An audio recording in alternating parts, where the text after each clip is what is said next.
afternoon. Good afternoon, Senators. We're having a late start today, but we will start as we normally do.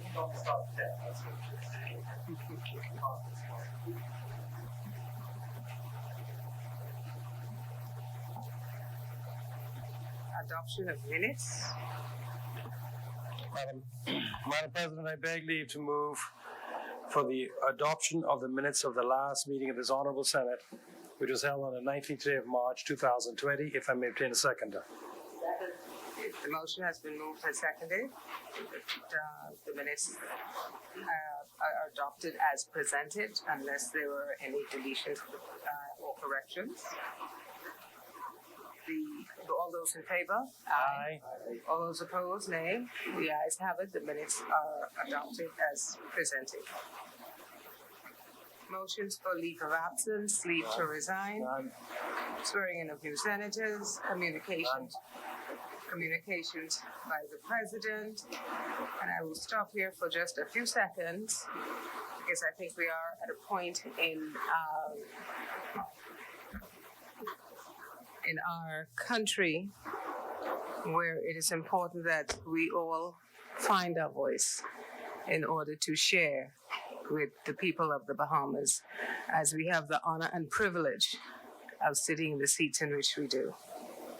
So I'd like to share with you a few words. 6 months ago, we experienced a massive Category 5 hurricane that devastated our northern islands. As a result of this, we felt almost unempowered and were in a non-recoverable situation. 6 months later, we find ourselves caught in another catastrophe. Dorian, the hurricane we could see, feel, and almost touch. However, today we have an enemy that we cannot touch, we cannot see, and that we cannot feel. And so because of ambient temperatures, blue skies, cool and warm breezes, we attempt to flaunt the rules of social distancing. Our most acute senses of vision, touch, and hearing are not continuously affected by the COVID-19. And so it seems simple to just ignore what you're hearing and what you're being advised to do and just go about your business. Bahamians, please know that the evil that you do not see is far more insidious than the evil you can see. Failure to hear the warnings given by our governing bodies and health professions have the capacity to cause death, not only for you, but for those we are blessed to call family. Yet, despite this blessing, we become angry and disobedient and flaunt the rules and regulations mandated by the current administration. Who is there, as God would have it at this time, for a time such as this? I say this not to be partisan, because be it good or evil, nothing in the universe occurs in the absence or without the knowledge of our Heavenly Father. However, I think I can say without fear or favor, the current administration has made considered, thoughtful, and responsible decisions in the midst of a worldwide pandemic where over 100 countries have been affected in a negative way. A difference of opinion by others does not mean a wrong opinion. However, as it is in all democratic societies, it is the decisions of the majority that will most often prevail. Fortunately, there is a majority in government at this time where we see decisions that are masterful, humane, compassionate, which is driven by medical evidence both local and international decisions, and confirmed data. Some of these decisions were difficult to make, but when we look at the mandate that was given to Joshua in Joshua chapter 1, when he had a difficult decision to make, the Lord told him, be courageous, be very courageous. I will never forsake you. Be very strong and courageous, always acting in accordance with the law. So today, senators, we are urged to follow the words also written in Proverbs 3 and 5 that says, trust in the Lord with all your heart and do not depend on your own understanding. Seek his will in all you do, and he will show you which paths to take. Psalm 48 finishes with, God is our God forever and ever, and he will be our guide even to the end.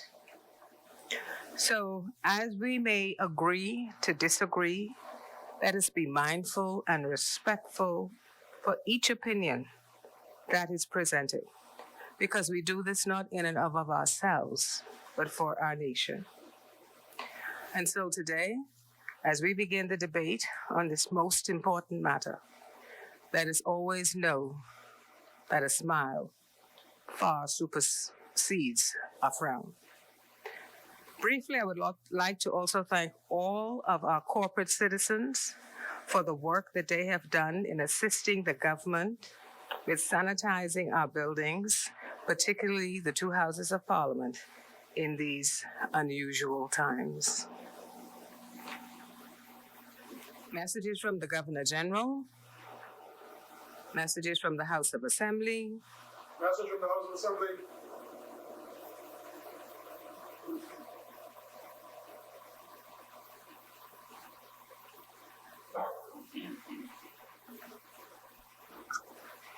Bahamas number 48. Message to the Honorable, the President, and the Honorable members of the Senate from the Speaker and representatives of the Honorable House of Assembly.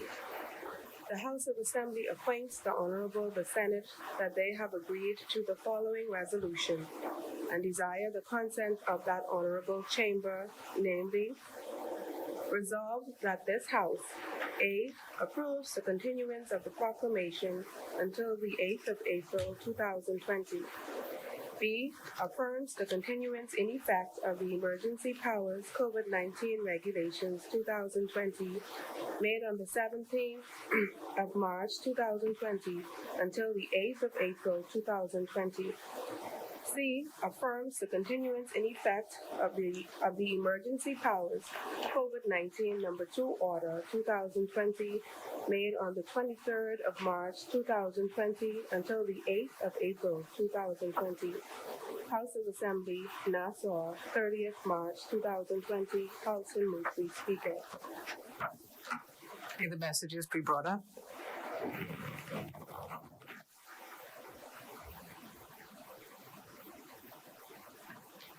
May the messages be laid on the table.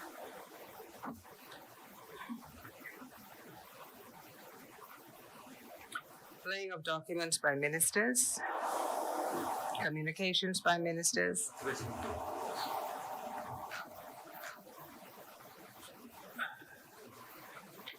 Madam President, I beg leave to lay on the table of this House, but I'll just read them all out and then finish signing and pass them to you, if that's okay. Thank you. Thank you. Chair recognizes the AG. Thank you, Madam President. I beg leave to lay on the table of this Honourable House and the Senate, the Honourable Senate, the following orders. The Emergency Powers COVID-19 Regulations 2020, Chapter 34. Emergency Powers COVID-19 Regulations 2020. Sorry, let me get this right. I was reading the wrong column. The Emergency Powers COVID-19 number 1 Order 2020. The Emergency Powers COVID-19 number 2 Order 2020. The Emergency Powers COVID-19 number 2 Amendment Order 2020. Emergency Powers COVID-19 number 2 Amendment number 2 Order 2020. The Quarantine Novel Coronavirus 2019, NCOV number 3, Order 2020. The Emergency Powers COVID-19 Amendment number 2 Regulations and the Emergency Powers COVID-19 Amendment number 3 Regulations. And the documents be laid on the table. Some, let's sign them and lay them all at one time. If Okay, I may, understand. I've mostly Okay. finished them.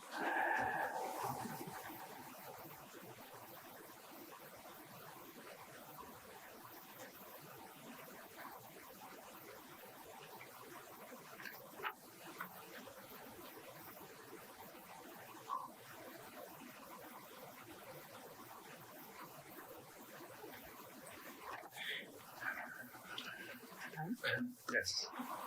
Documents be brought up. Okay. And the documents be laid on the table.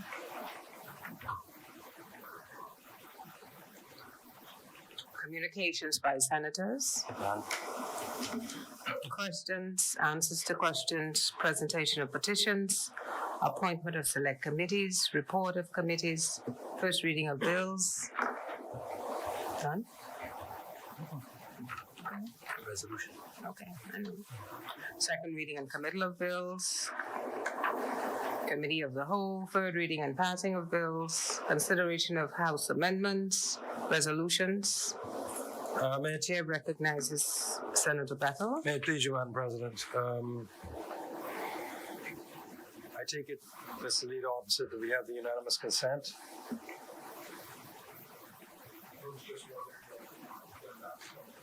Well, you know, I'm a stickler for the rules.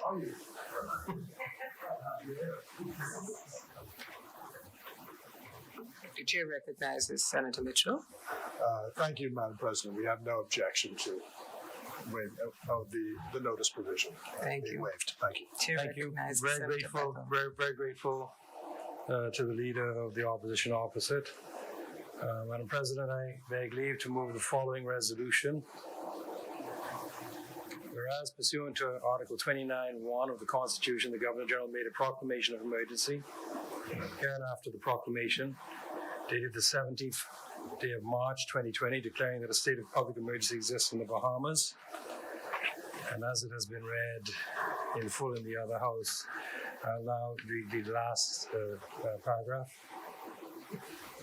Now therefore be it resolved that this House approves the continuance of the proclamation referred to, which was dated the 17th of March, until the 8th day of April 2020. B, affirms the continuance and effect of the emergency power COVID-19 regulations 2020 made the 17th of March until the 8th of April 2020. C, affirms the continuance and effect of the emergency powers COVID-19 number 2 order made on the 23rd of March 2020 until the 8th day of April 2020. That is the essence of the resolution that we have today. The resolution speaks to the fact in its body that the Bahamas, like every other country on this planet, has been faced with a sudden onslaught of a most virulent disease that is highly transmissible, and that has the effect not so much of killing because of its own ferocity, but by killing by overwhelming the healthcare system to the point where doctors are forced to make impossible choices. Someone called it the Sophie's choice of medicine now. The doctors have to decide who's going to live and who's going to die. If 10 persons present and there's one ventilator, which of the 10 gets that one ventilator? That is the one that has every prospect of surviving. The other 9 will be touch and go, and mostly go. That has been the history of China initially. The history particularly, though, of the modern Western world, supposedly the world's leaders in every sphere of human activity, and yet we see great countries brought to their knees, hospitals overwhelmed, persons dying because they simply cannot obtain the medical treatment that they need. This is a state of affairs as the government contemplating what was about to occur, because we knew, as the Minister of Health very correctly stated, it's not a question of if coronavirus comes to the Bahamas, but when. And when it came, we determined as a government that we would take the most aggressive steps we could take within the boundaries of the law to do as much as we could do, to signal as strongly as we could signal that we were going to do, and we expect the Bahamian people to do, everything necessary for their own self-protection and the protection of our nation. Even with the strongest signaling of having gone for the first time in our history and declared a national emergency, that message didn't sink in, apparently. And it is an all too human emotion to feel that rules belong to others and don't belong to me. Rules apply to others and don't belong to me, because I don't want them to apply to me. But realities are realities, and so therefore we had to, through a series of amendments, continually constrict and tighten, because anywhere there seemed to be any opening, there was great liberty taken to violate the very principles on which that were being hammered, that every one of us has been watching on TV for every day of our lives since the first week in January. We've all of us, all Bahamians who sit down and spend 5 minutes in front of a TV watching the news, have known that social distancing is the only defense you have against this virus. And yet, before last, we didn't prohibit people going on the beach, and the beaches were flooded. I saw vast stretches of beaches and people huddled out mass in groups.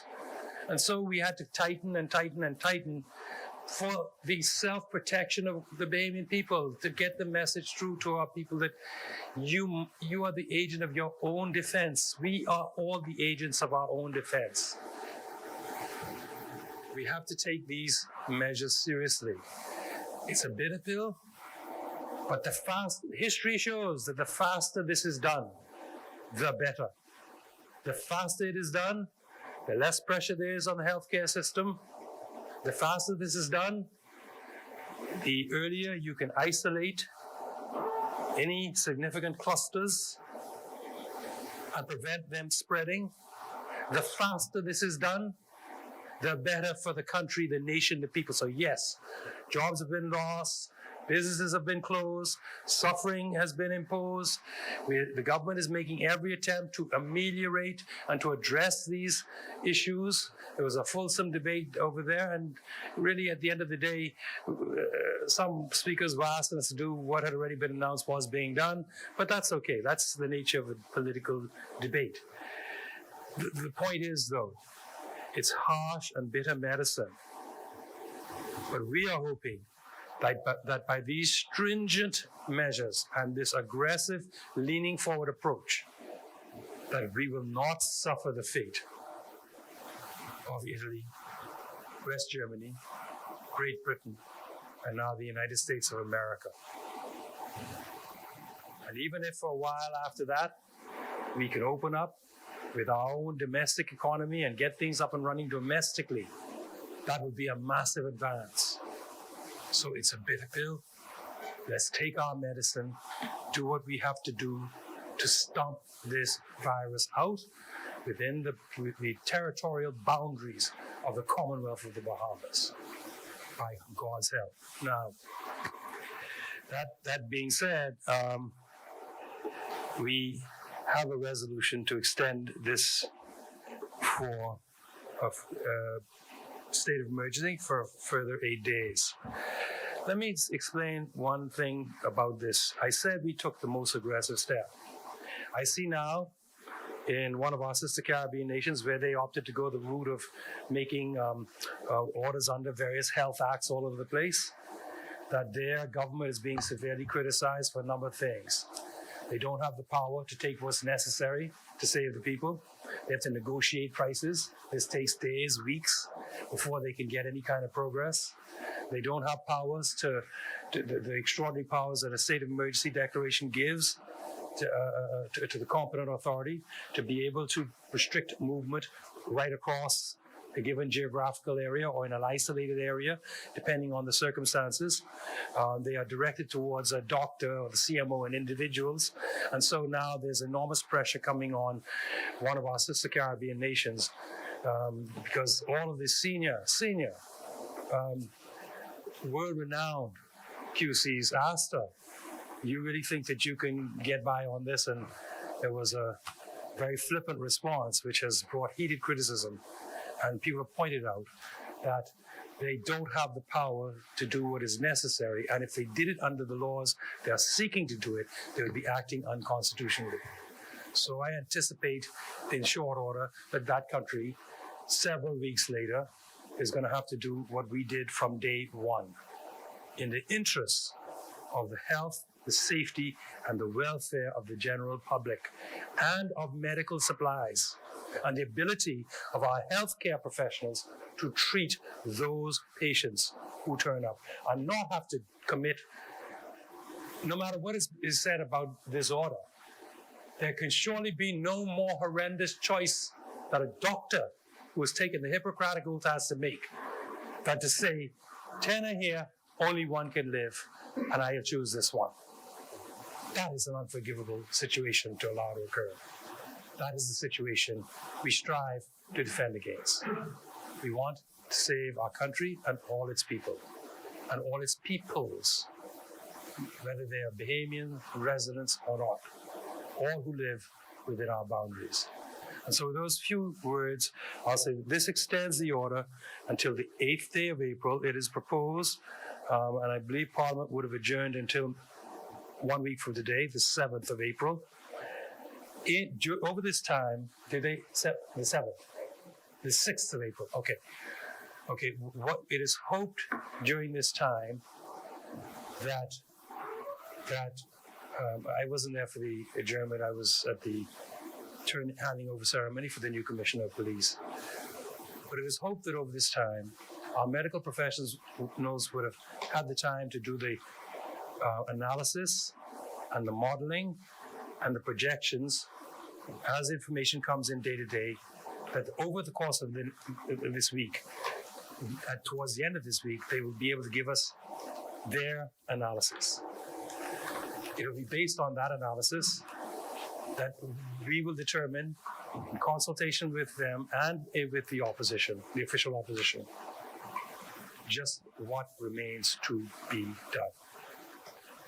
How much longer, if at all, the proclamation would have to remain in effect in order to bend the curve, as we are hearing about. And so with those notes, Madam President, I commend this resolution to all senators. I urge all senators to embrace this opportunity in the spirit of national unity, with which we have tried to carry on this process. I don't want to talk our shop, but I have tried my best where it has been possible to keep the leader opposite informed, and we've had exchanges of views on any number of things, and I welcome his points of view. I suspect he's rather like me. He wants to do the maximum now to get it out of the way. I suspect that, but we'll see. That's why I thank you, Madam President. Thank you, sir. Thank Is you. there a second? The chair recognizes Senator Henfield. Madam President, honorable senators, fellow Bahamians, good afternoon.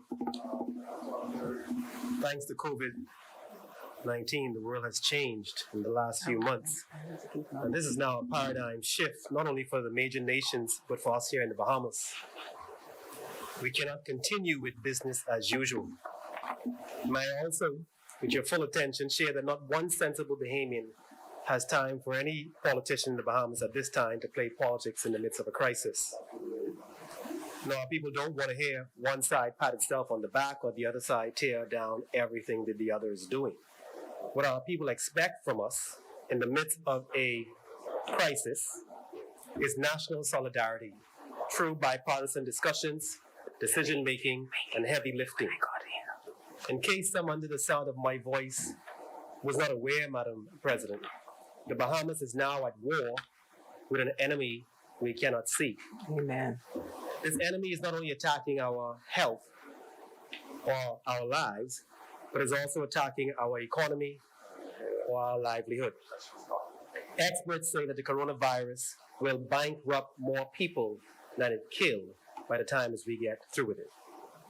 We are now at war in Bahamas with an enemy that has killed over 3,000 people in China in the last 3 months, an enemy that has killed over 11,000 people in Italy up to this morning, an invisible enemy that has killed over 6,000 in Spain, over 2,500 in the United States, and it has now made its way onto our shores. And it threatens to kill Bahamian lives and destroy Bahamian livelihoods. Madam President, it is my hope and prayer that the government and the opposition would both get on the same page and the same team for the sake of all Bahamians.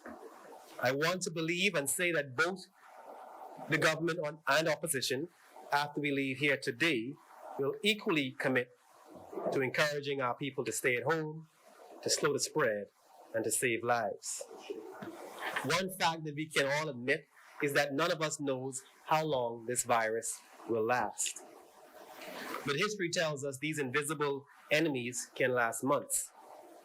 The health experts tell us that these vaccines could take a year. But our faith tells us in all things we give God thanks and praise. Today, as national leaders, Madam President, we ought to say to each other and to our people that we need all hands on deck and in prayer. That everyone is essential for our victory in this war. Some will be required to treat the sick. Some will be required to feed the nation. Some of us will be required to stay at home. And some of us will be required to guard the streets at night, while others are required to say something if they see something. Some will be required to do nothing more than stop playing politics to the detriment of human suffering. For everyone to be safe, Madam President, none of us can put another at risk. Let us all in national solidarity carry out our respective roles in this war on COVID-19 as we fight not only to protect our lives and the lives of our family, friends, and employees, but the lives of our fellow citizens. Madam President, I speak so much today on national solidarity against the backdrop of there being some 14 confirmed cases of the virus in our country today. And I remind all senators again that we are in the midst of yet another crisis. Just a few months ago, we dealt with Dorian. We are still reeling and trying to recover from Dorian. Today, we're dealing with Corona. But Dorian brought us together as a people for a moment. Unfortunately, shortly thereafter, as national leaders and as a people, we returned to divisiveness and petty politics. It would now seem that Corona may be another attempt by God to get our undivided attention, to bring us together, to unite us, to humble us. The truth is, in the weeks and months to come, the needs of our people will be endless. Government expenditure will significantly increase, while its revenue significantly decreases. As I said earlier, this enemy not only threatens our healthcare system, but it threatens our economy. The world, and yes, the Bahamas, Madam President, is in the midst of a crisis. At the same time, we are at war with no big brother to run to the defense of the Bahamas. So we need every Bahamian to do their part. As I said before, some of us will be on team stay home, slow the spread. Some of us will be on team stop playing politics, while others will be on team essential services. In a national crisis, Madam President, leaders bridge divides, inspire their people to fight together and put aside politics. None among us ought to give in to playing politics in the weeks to come. Our people don't need to hear any of us play politics today, tomorrow, or next week.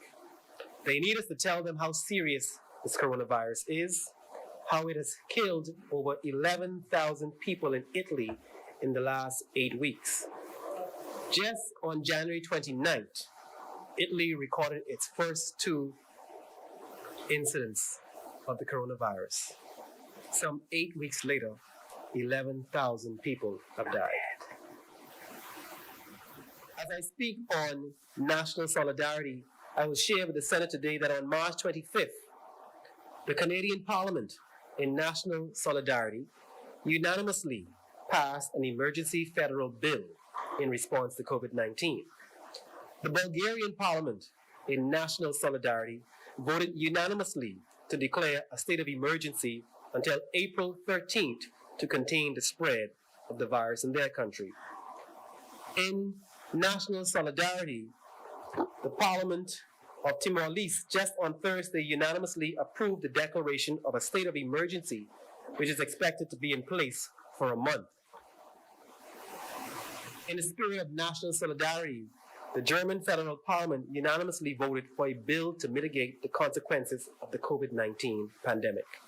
You see, Madam President, Senators, when nations are in crisis, the national leaders don't play politics.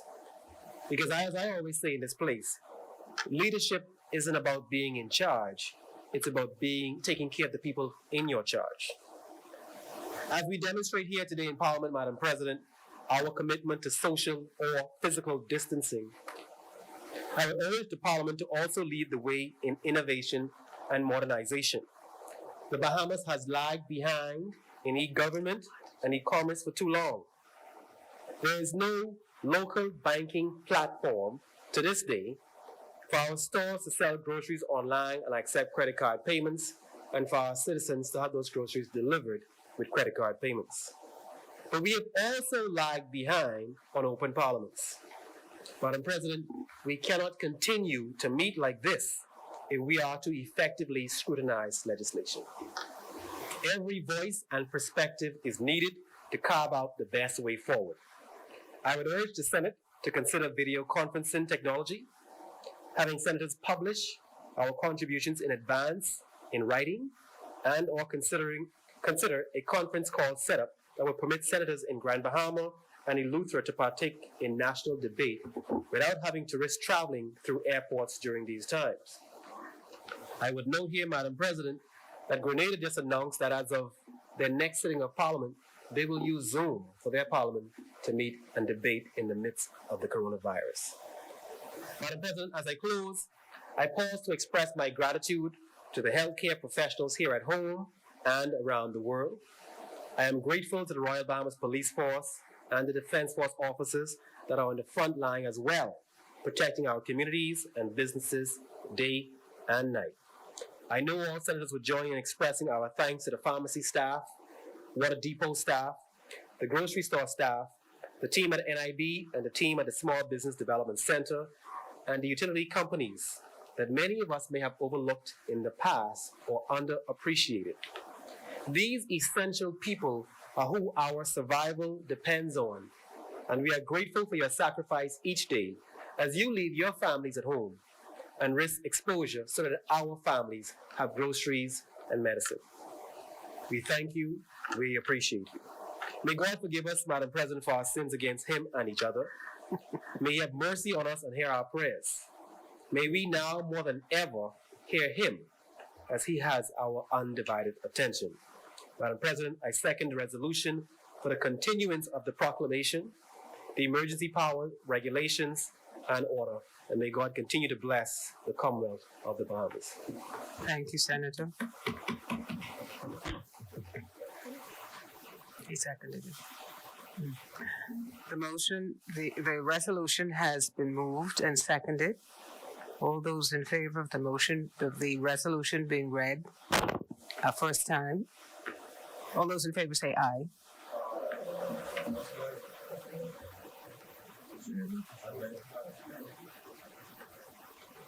Yeah, but I need to have as many first that I read it. Okay. The resolution has been moved and seconded. I know that. Whereas pursuant to Article 29 of the Constitution, the Governor General made a proclamation of emergency hereinafter the proclamation dated the 17th day of March 2020, declaring that a state of public emergency exists in the Bahamas. Now, therefore, be it resolved that this chamber approves the continuance of the proclamation until the 8th of April 2020, affirms the continuance in effect of the emergency powers COVID-19 regulations 2020 made on the 17th of March 2020 until the 8th of April 2020, affirms the continuance in effect of the emergency powers COVID-19 number 2 order 2020 made on the 23rd of March 2020 until the 8th of April 2020. As many as are in favor, the chair recognizes Senator Darver. Thank you, Madam President. These are serious times for all of us in the Bahamas. And for many of us who walk by faith and not by sight, we seek comfort in the scriptures, knowing well that our Father has not given us a spirit of fear, but peace and a sound mind. So as believers, we all can rest assured that our Lord and Savior, Jesus Christ, will give us no more than we can truly bear. Madam President, before getting into the meat of my contribution, with your leave, I would like to thank the many spiritual leaders throughout the length and breadth of our country for their reassurance that despite the challenges we face during COVID-19 pandemic, our God reigns and is ultimately in control. Madam President, as a practicing physician who understands the complexities of infectious disease and the involving medical protocols, treatment modalities, and prevention strategies that have been implemented across the globe and the Bahamas in the fight against the spread of COVID-19, the circumstances we face today are without precedence in this generation, and we are therefore called upon in this country to implement procedures and policies that will ensure the health and safety of citizens and residents alike. As a country, we must stand side by side with each other in supporting all such reasonable efforts and to hold the fort, so to speak, until we are out of harm's way. As a people, we must remember that together we stand and divided we will certainly fall.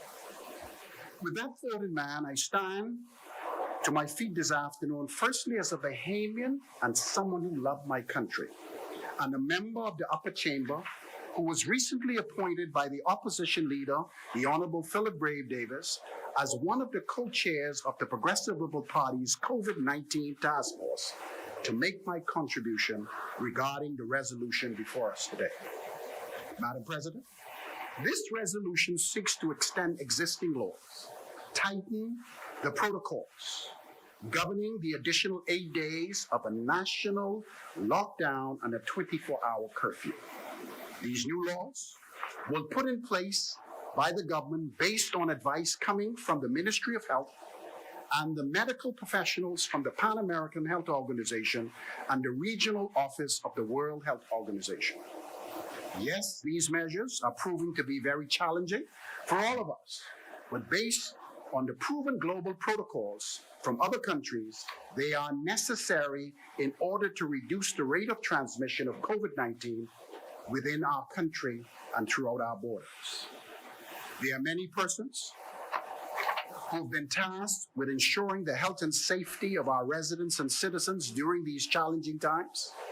And in that regard, I take this opportunity to express our gratitude for those in the front line of this fight, especially healthcare workers, uniformed personnel, employees of government corporations who are providing essential services, all of whom are working long hours to safeguard our welfare.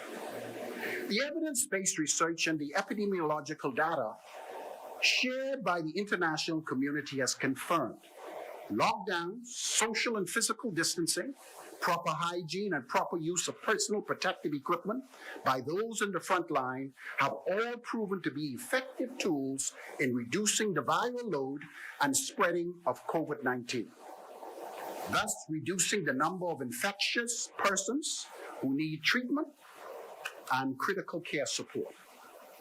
We in the Progressive Liberal Party support these proven international protocols regarding lockdown of the entire country, including our airports, harbors, and we support the need for quarantine and isolation of those infected by this highly contagious virus, and join the government in encouraging Bahamians and local residents everywhere to abide by these life-saving safety protocols that would protect the elderly, the immunocompromised, and ultimately save lives.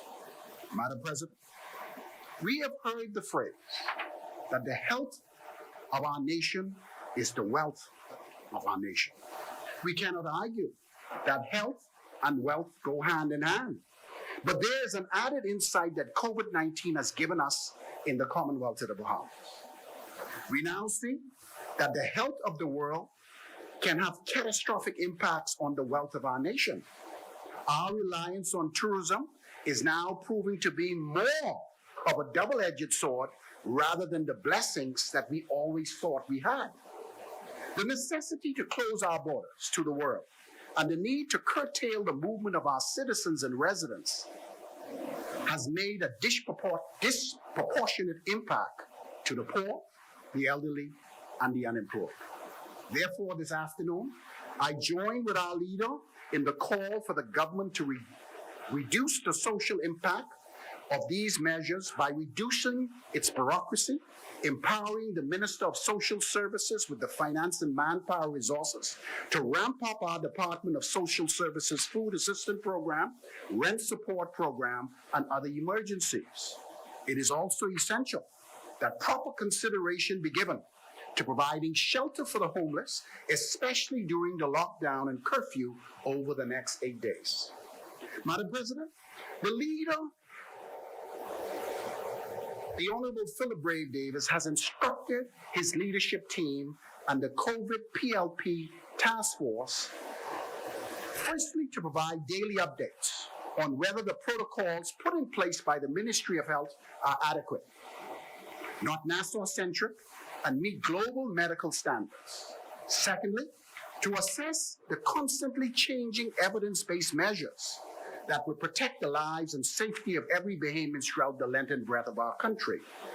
Thirdly, to consult with local and international experts to help guide the government on policy decisions that are not only sound, but effective and uniquely Bahamian. Finally, he challenged all of us in his leadership team to think outside of the box in finding innovative ways to jumpstart our local economy, create new opportunities for the Bahamians, to assist the poor and the elderly as well as the unemployed.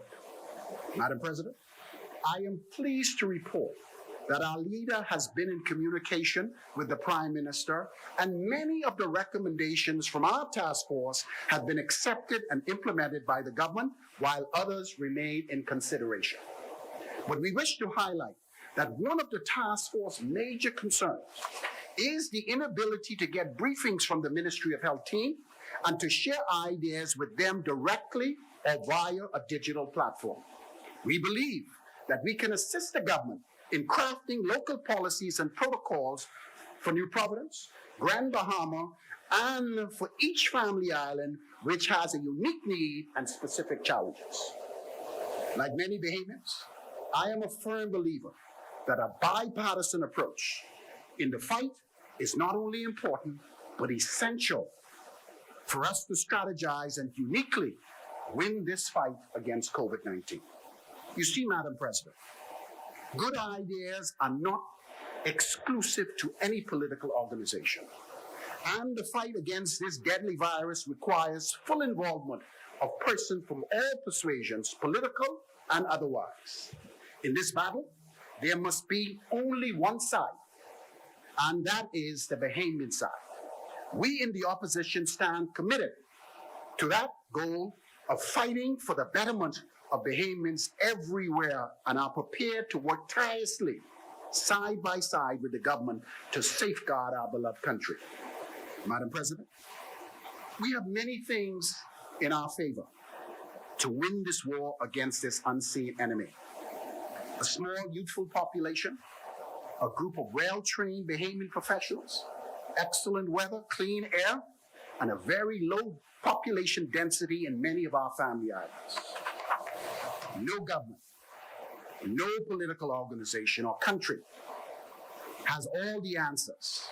But we do believe in this instance, together we will stand, and divided we will fall. Over the last few days, we have been following the international trends of this COVID-19 pandemic, as the epicenter of the disease is now in the United States of America, our closest enemy and important ally. Our task force have been speaking with local and regional experts to formulate a comprehensive set of health and economic recommendations that we believe can help the government now and after the pandemic has subsided. Our recommendations are certainly not Nassau-centric, but incorporates ideas, observation, complaints, as well as reports coming from around the country. I do agree. We need to tighten our borders. We need to tighten these newly locked down protocols. And generally speaking, I do believe the majority of Bahamians are serious about this highly contagious virus and are abiding by the curfew laws. Some of the short-term recommendations our task force continue to advocate for. We believe there's a need for COVID-19 quick tests that should be accessible to more personnel, as well as protective equipment for healthcare professionals and allied healthcare workers. Government must mount a better response to the cries of the poor for food assistance, rental support, and unemployment assistance. A few hours ago, I had to drop some pharmaceutical supplies to the dock and was so pleased to see that the mailboat services have been reactivated. This is important because many of the Family Island personnel were complaining about the lack of supplies. Well, between me and you, there was a decrease in activity at the mailboat services. Sorry, it was just a point of order. It was always made clear. No, this is a point of order. The order made was clear that mail boats were able to continue their regular routes carrying freight only. Now, what may have happened is that individual captains may say, well, I don't have enough freight to make the trip. And so they held off for a day or so. But it was never the intention of the government to in any way impede. In fact, mail boats were considered by us to be an essential lifeblood of connection between the capital and our diverse islands. Thank you. Thank you. Thank you for the Thank you so clarification, much, Senator. The leader on the opposite, I didn't say the government stopped the mailboat services. I said the activity of the mailboat services was stopped. Now, you indicated some of the reasons why that may happen, but I was so pleased to say today, when I went there, mailboats were taking freight, and that is a breath of fresh air. We recognize that it is important that the government work along with all mailboat operators to be certain that safety protocols become an aspect of their daily activity in order to prevent the spread of COVID-19.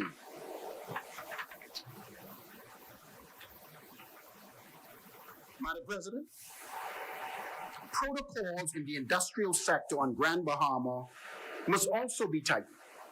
Better policing and management of these protocols are necessary at our ship care facility and boat oil storage facilities, as well as the Grand Bahama Container Port, where we are getting reports that local workers are coming in contact with foreign workers without the protective equipment. And we need to make sure that that is taken under control, particularly with the extension of this lockdown. As mentioned in the other place, small countries like Iceland are seeing excellent results in the reduction of transmission of COVID-19 by the use of face masks. And we also recommending that the government should look at this to be able to assist those who cannot afford face masks to have access to these tools, particularly when we are in public places. Finally, Madam President, in order to prevent physical burnout from our current healthcare staff who are working round the clock, there must be ongoing recruitment exercises for healthy retired public servants, particularly nurses and allied healthcare workers who are willing to go on the front line in the fight with this deadly virus. Madam President, the health and safety of every Bahamian must now be the top priority of the government.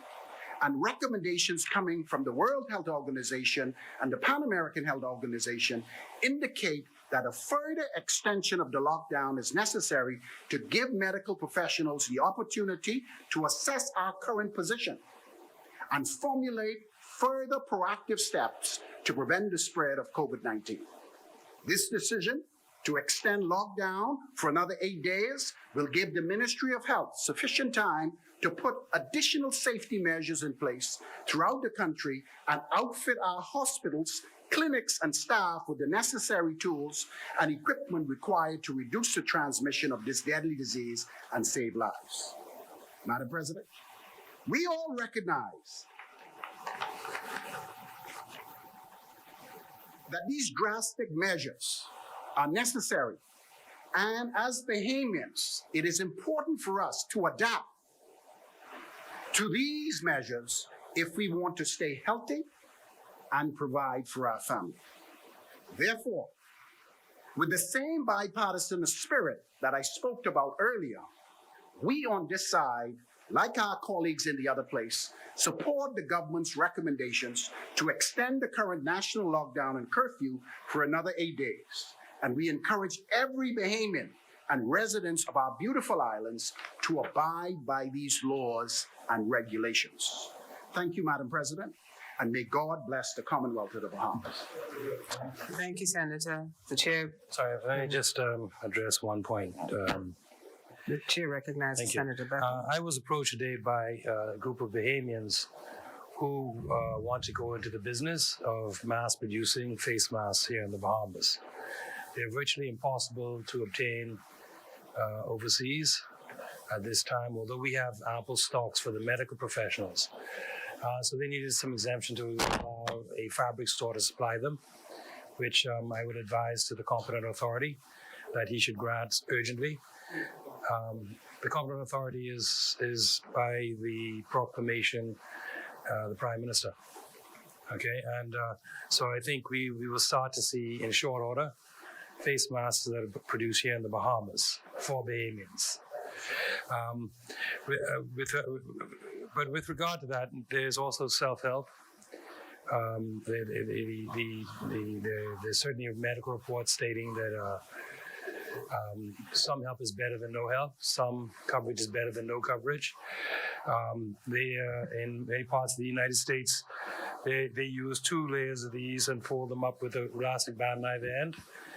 And so long as you have 2 or 3 layers of this and can breathe through it, and it's attached with the elastic band, it suffices as a pretty rough way to go, but feasible mask. So there are any number. The other method is to use 2 layers of t-shirt material.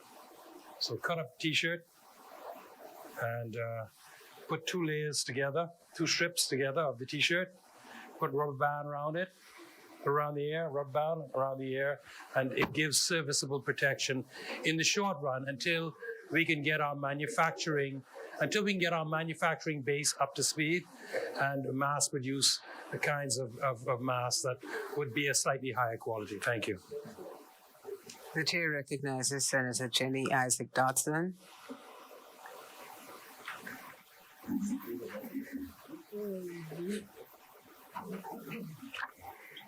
Good afternoon, fellow senators and all Bahamians within the sound of my voice, especially all of the workers of this country who continue to ensure that the wheels of our economy turn.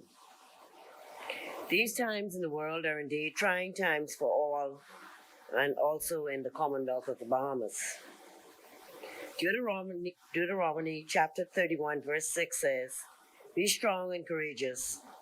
Do not be afraid or terrified because of them, for the Lord your God goes with you. He will never leave you nor forsake you. I wish to express condolences to the family of Sister Cecilia Aubrey, whom many of us would have known would have passed. She was indeed a sweet person. I knew her from she taught at St. Augustine's College. And so I just want to say to her family to extend condolences and to say may her soul rest in peace. The Bahamas experienced its first case of COVID-19 on March 15, 2020. And to date, we have 14 total confirmed cases, 12 on the island of Nassau and 2 on the island of Grand Bahama. Presently, there are 2 persons hospitalized in Doctors Hospital, Blake Road. And in total, 35,000 persons have died worldwide from COVID-19. We've had an emergency order put in place, which was announced on March 19th, and a second that was put in place where we were put on the 24-hour curfew beginning in March 23rd. And this allowed and was supposed to go until March 31st. But again, we're here today to discuss a resolution for the state of emergency to be extended for 14 days, starting March 31st, starting really today until April 8th. 8 days, and can be extended up to 6 months. A number of orders were laid on the table as well, and the Attorney General has dealt with those efficiently.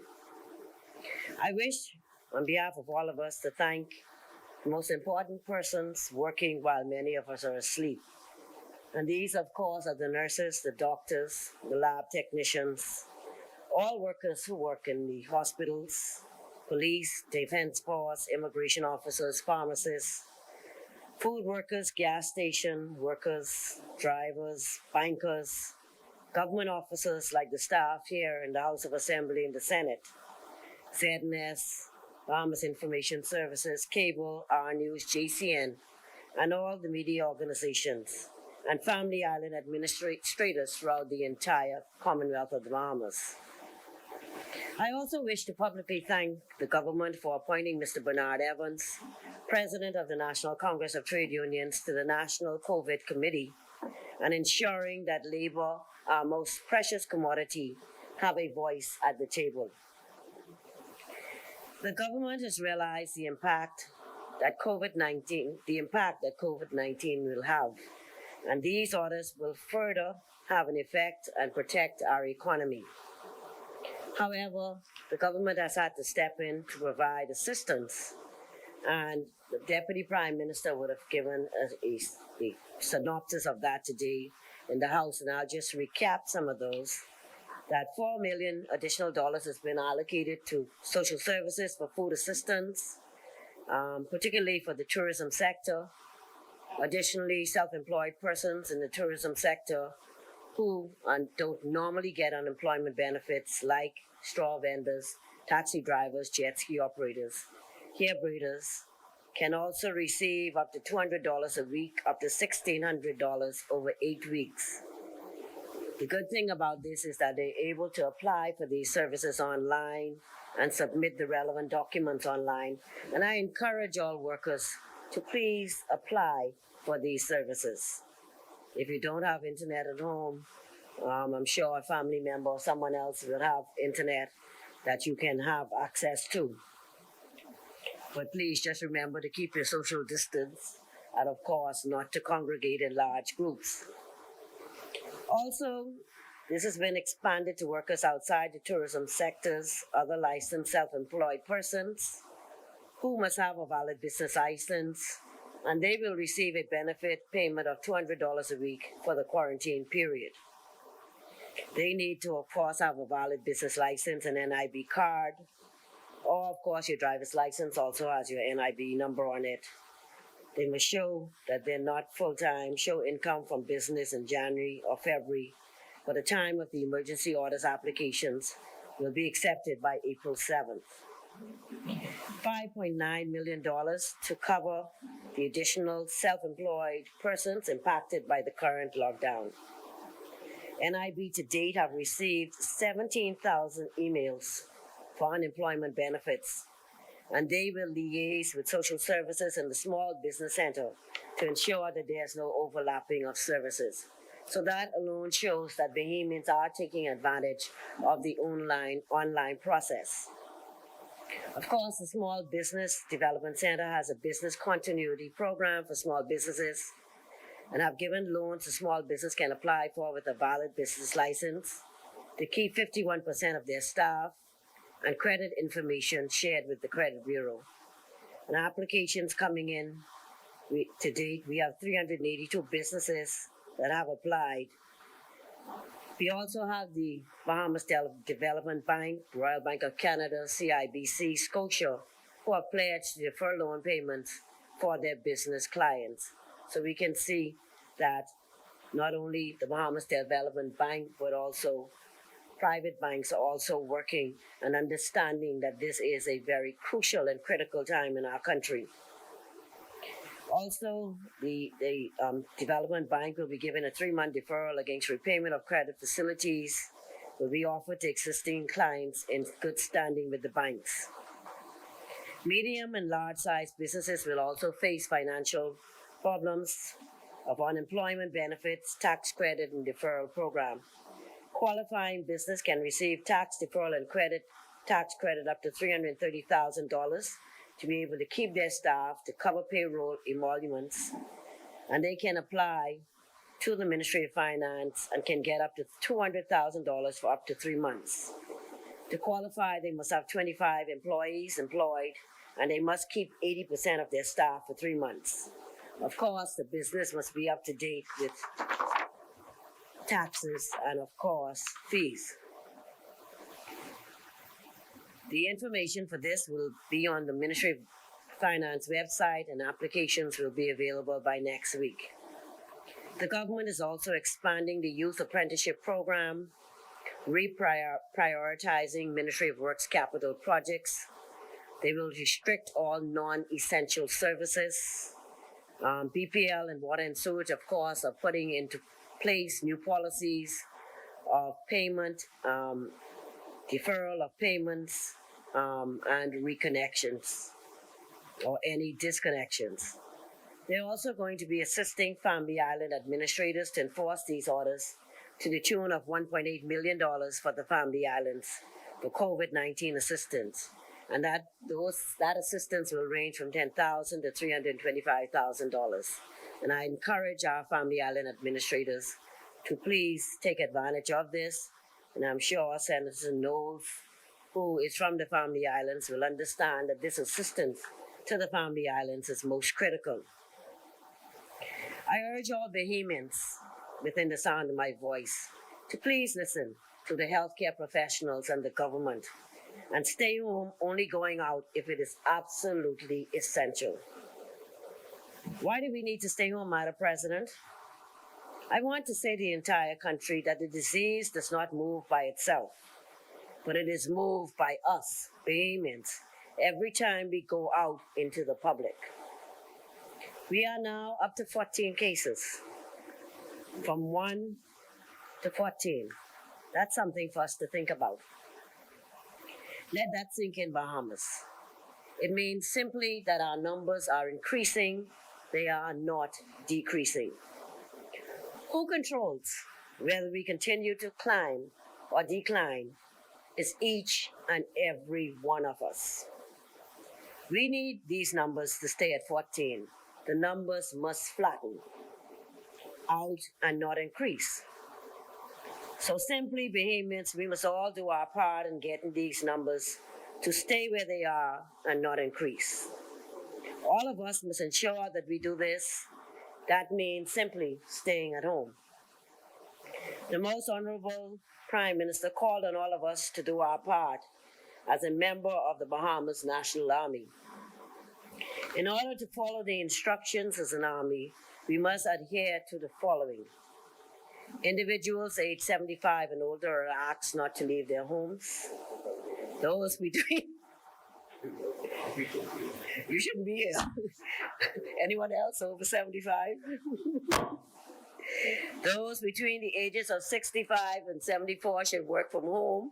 And as Senator Henfield has already said, Madam President and leader of government, business, and opposition, we must think about using platforms like Zoom, GoToMeetings, and other forms of technology for our Parliament and Senate to meet. Each household should have one designated shopper. Grocery stores with the capability are encouraged to activate online shopping, and I actually saw that we do have one company that is doing that already and offering online shopping, which I thought was very good, to reduce the number of people having to come into their stores for food and supplies, and of course the length of time that persons have to actually be in the store. The government will, of course, introduce a food shopping schedule, and more information will be forthcoming with that. Pharmacies will still be open from 9 to 1. Landscaping and property maintenance business and janitorial services will be allowed to operate on Saturday and Sunday only. Pool maintenance businesses will be allowed to operate on Friday and Saturday only. All street or roadside vendors will be prohibited from operating. This does not include newspaper vendors, who should remain at one location. All public parks will be closed, effective tomorrow, the 31st of March. This measure is intended to reduce the number of people on the road and to reduce the number of people at the grocery stores at any one time, said the Prime Minister, who stressed that the country's food supplies are well stocked and there's no need for us to rush to the store and panic buy, as many of us have been doing. Here are some suggestions that the trade union movement may propose to amend the Employment Act for national emergency leave for persons diagnosed with COVID-19 to be covered up to 40 days, for example. Amend the National Insurance Act so that employees who are sick and have to be quarantined, that the employers continue to pay them the 100% salary and get a rebate from government, as already suggested, in fees or other ways, taxes that they can get rebates in. Right now, the government and employer are contributing toward this. In closing, Bahamians, we all realize that this is a worldwide pandemic, and of course, it's going to affect our country economically. However, if we have to return back to how we were in our earlier years, we must be our brothers and sisters' keeper. Let us all commit to joining in this fight and to do our part to ensure that our beautiful, pristine, secure, serene Bahama land stays that way and all of our families remain safe during these times. All of us understand how you feel not being able to come outside, being locked down, as most of you are saying. Most persons who know me know I'm a very active person. When I go to work, I sometimes come home perhaps 8, 9 o'clock at night.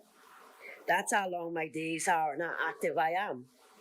So trust me, I hate this curfew and feel like a prisoner too. It ain't only you.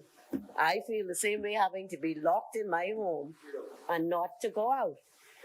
So if all of us are feeling like this, what are we prepared to do to ensure that we can come out of this curfew? And that means simply, to all of us, the vaccine. Everybody's talking about we have a vaccine coming out of Cuba, coming out of Israel. I don't know if people understand that vaccines take a while to be able to be developed and tested, and they're not just created overnight and be put in place. But the only vaccine that all of us need to remember is stay home. It ain't no other vaccine. That's it. Stay home so that we're not about the road and doing whatever it is that we want to do. I just want to close with Psalm 28:7. The Lord is my strength and my shield. My heart trusts in him, and I am helped. My heart leaps for joy, and I will give thanks to him in song. I support this resolution, Madam President. Thank you, Senator. The chair now recognizes Senator JoBeth Kobe Davis. Thank you, Madam President.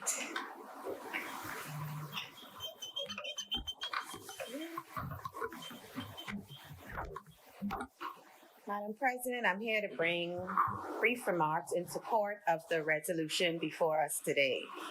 Madam President, it is evident that we have entered uncharted territories where we are responding to a pandemic, and daily or weekly, we are learning more about the mutation and lifespan by infection of droplets on surfaces, whether it is airborne, etc.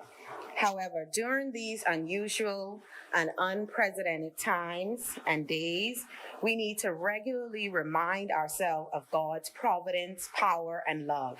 In Psalms 91, which, by the way, has always been my favorite psalm and chapter in the Bible, at verses 9 through 11, it states, "Because thou hast made the Lord, which is my refuge, and even the Most High thy habitation, there shall no evil befall thee, neither shall any plague come nigh thy dwelling. For he shall give his angels charge over thee to keep thee in all thy ways." And so we can lean on that assurance. Madam President, I wish to also state how thankful and extremely grateful we are to all essential workers and those on the front line doing their best to serve and protect us during these uncertain times. We owe them a debt of gratitude, and our first method of repayment is staying at home and reducing interactions as much as possible. They remain to be in our thoughts and prayers. Madam President, from time to time, we are required to meet to discuss the common challenges and hope in uplifting our society. The circumstances today are indicative of that truth. This challenge rests on our shoulders as legislators to act in the best interests of the Bahamian people. And in acting in the best interest of our people, we must do so with a united front to achieve a common goal. The evidence of persons who have contracted the coronavirus shows that the virus has been contracted by regular persons, Hollywood movie stars, basketball players, doctors, lawyers, and recently the monarch, Prince Charles. Therefore, it is evident that this virus is no respecter of person. You see and you realize the extent to which it is impacting people. But nothing is more concerning when it actually hits home. We have now confirmed 14 cases. A grandmother, grandfather, health professional, and other Bahamians. These are regular Bahamians, so this virus is now at our front door. As a result, in fighting this war, we must work together. And when I say we, I refer to the government, opposition, civil society, experts, independents. We must all put aside any personal feelings and work together to stop the spread of COVID-19 and to eliminate any other person from contracting this virus, because we are indeed in this together. In that regard, Madam President, it is equally important to note the importance of the opposition remaining up to date. Hence the reason why a COVID-19 PLP task force with my colleague, Dr. Darville and Dr. Melissa Evans as co-chairs were appointed to research the global trends and provide advice to Honorable Philip Brave Davis, the leader of the opposition. That it is important for us to be well informed so that we are able to assist where we can and help with partnering in the national effort. Remember, the opposition is a constitutional component of our democracy, and we share the obligation of governance.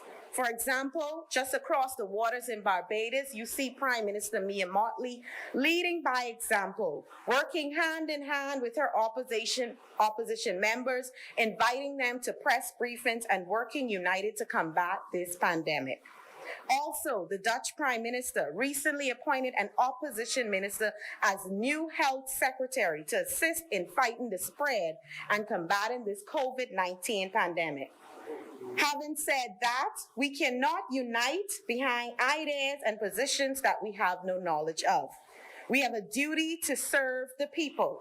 There are 4 MPs sitting in the other place as opposition, and there are independents who also sit in the other place. They have a duty to their constituents. Together, they are representing over 30,000 Bahamians, and these people expect their MPs to be informed. Therefore, Madam President, I want to go on record and state transparency for us in this moment is not to undermine the necessary efforts the government feels must be implemented to respond to this pandemic. On the contrary, Madam President, our role as opposition is to do what we can in closing the gaps in the shared responsibility to protect and serve the people of the Bahamas. Therefore, there must be unity across both sides of the table. If this is a war we are fighting, we cannot win with broken links. And I was happy to hear the Prime Minister state today in the other place that he has made provisions for a briefing to be provided to the opposition sometime this week by the experts. Madam President, it is evident by many in this place and the other place that the Bahamas, in fact, the entire world, is in an unprecedented situation because this global health pandemic has now turned into an economic and financial crisis. As it relates to the Bahamas, many of our citizens were dealing with financial constraints well before COVID-19. In fact, some were dealing with financial issues following an increase in VAT, and many began dealing with real financial hardships following Dorian, with persons having to take in family members and make ends meet with possibly 2 salaries coming in the home to feed about 5 to 10 or more persons.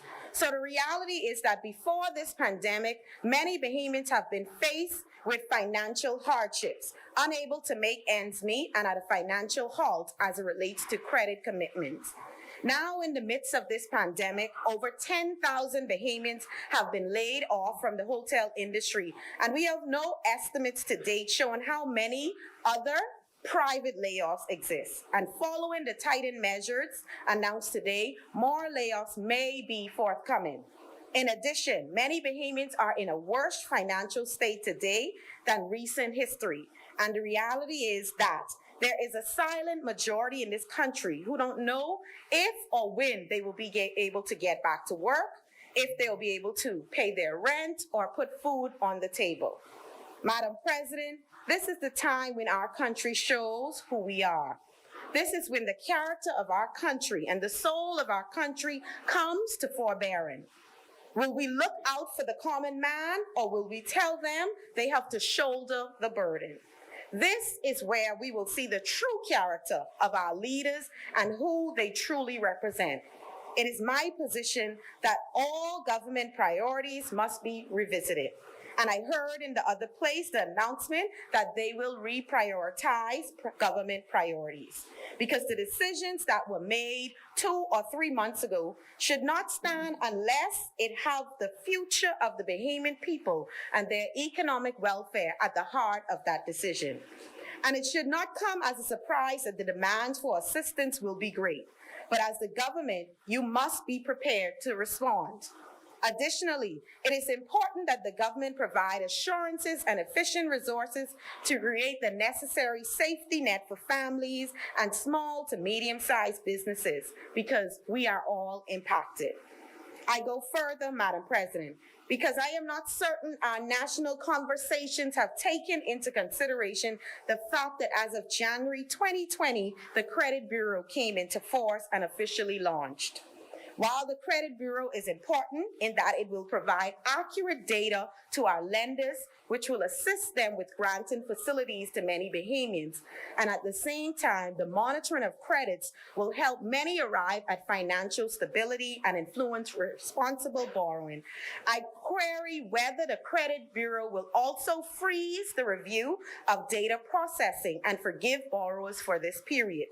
As seen with the delay of debt payments by banks, water and sewage, BPL, and other facilities granted a 90-day grace period, let me be clear, Madam President.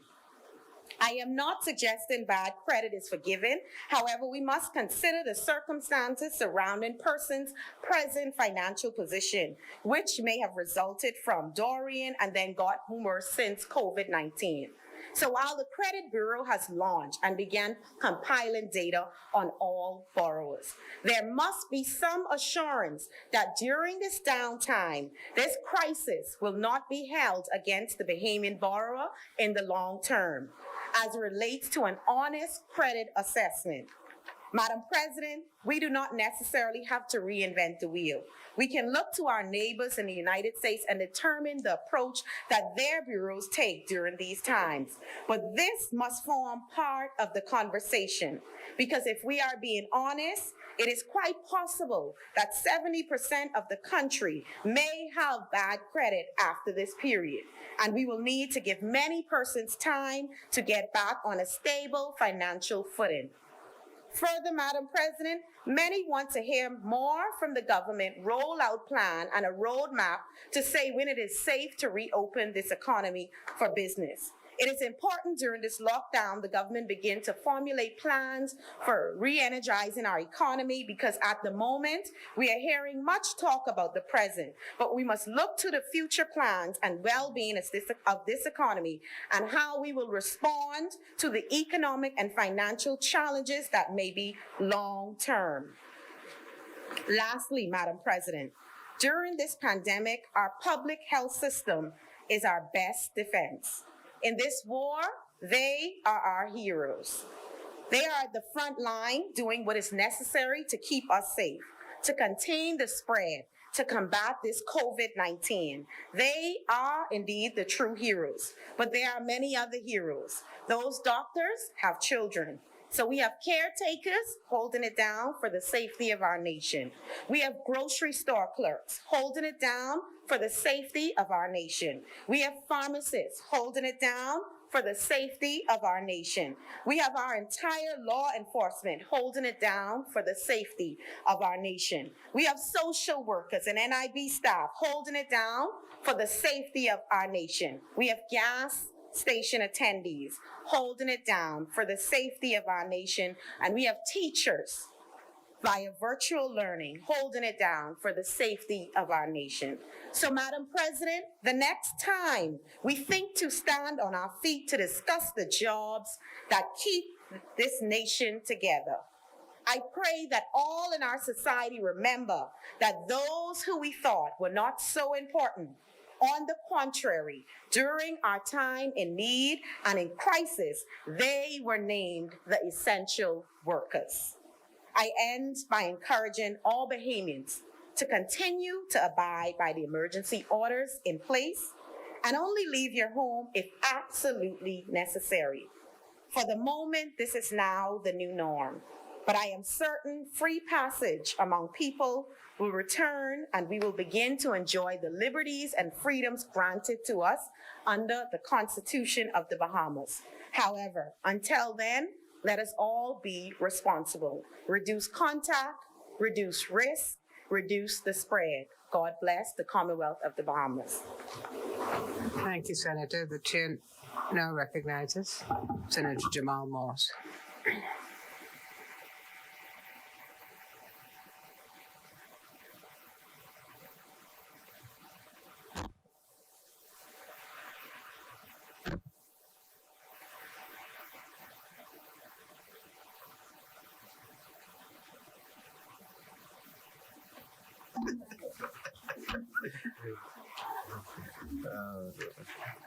Madam President, thank you so much for acknowledging me here today to speak on this resolution. I would like to thank the Most Honorable Prime Minister, Dr. Hubert Minnis, for reposing his confidence in me to serve in this capacity and to be an added voice for the average Bahamian, especially the young people. Madam President, we are living in and going through some serious times. Who would have ever thought that in the first quarter of 2020, the Bahamas, along with the world, will be experiencing this pandemic? COVID-19 has gripped the world by fear, infections, and death.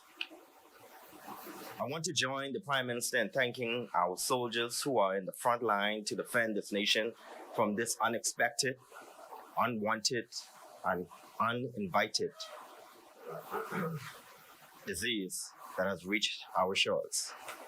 Also, I'd like to take this time to thank my colleagues in the media who have gone beyond measures to ensure that we get the information that we, the people, are yearning for.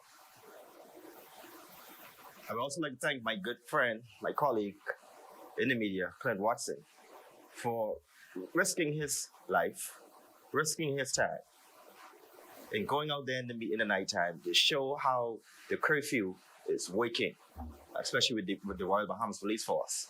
I want to thank you so much for doing that on behalf of the Bahamian people.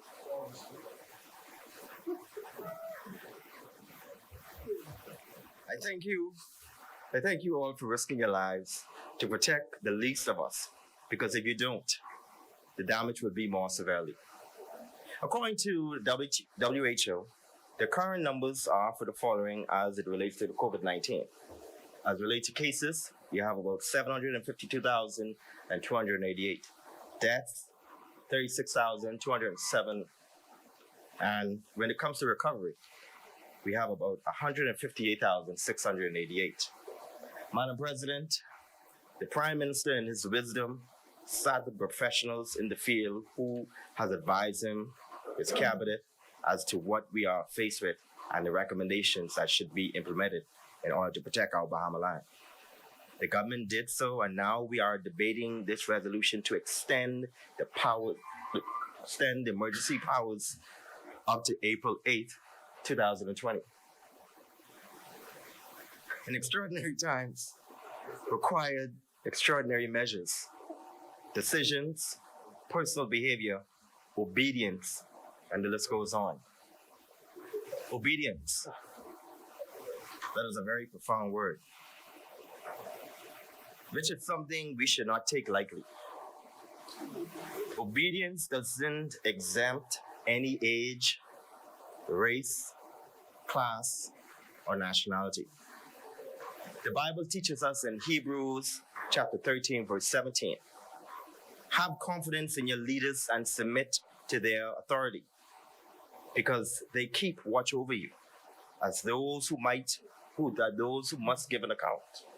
Do this so that their work will be a joy and not a burden, for that would be of no benefit to you. End quote. According to Fox News, they report that Dr. Anthony Fawcett, the longtime director for the National Institute of Allergy and Infectious Diseases, an emerging face of an American leadership in the fight against the virus, estimated that the U.S. may see between 100,000 to 200,000 deaths from the COVID-19, this deadly disease caused by the novel coronavirus. My fellow Bahamians, that is scary. 100 to 200,000 deaths. That's what they're predicting. They believe that. Oh no, it didn't happen. They believe that might happen. But I say to you, my fellow Bahamians, that number is scary. We are a country of less than 400,000. So can you imagine 100 to 200,000 deaths to our neighbors in the north? In the Bahamas, there has already been confirmed 14 cases of COVID-19 in the Bahamas, a doubling of cases over the last 4 days. It's 4 days.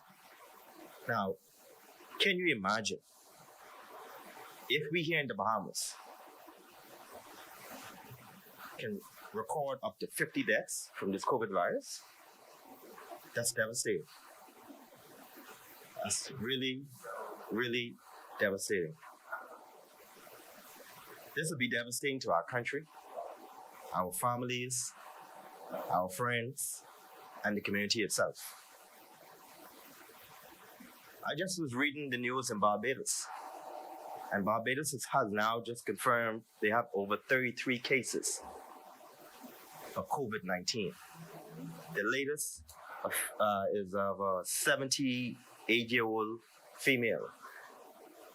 So with that information, I now, let's say, I don't want to say now, but I just want to say I fully support the Prime Minister's statement last night when he said persons over the age of 75 stay home. Because at the end of the day, it's all about protecting you, the most vulnerable, from this disease. We've already heard the horror stories around the world in Italy, China, and those other countries, as in how this disease is just wiping out persons. We don't need that over here. We must take this pandemic seriously. We must limit the heavy movement. We must limit the clusters and increase the social distancing. I joined the Prime Minister, my parliamentary colleagues from the lower house and here in the upper house in encouraging Bahamians to please limit your movements. Madam President, I want to thank the Ministry of Social Services, NIB, Ministry of Finance, the Ministry of Works and Education, and other ministries that are playing a monumental role through the government in assisting Bahamians, and for stepping up to the plate and bringing quick, fast stimulus assistance to the Bahamian people who were affected by the loss of jobs.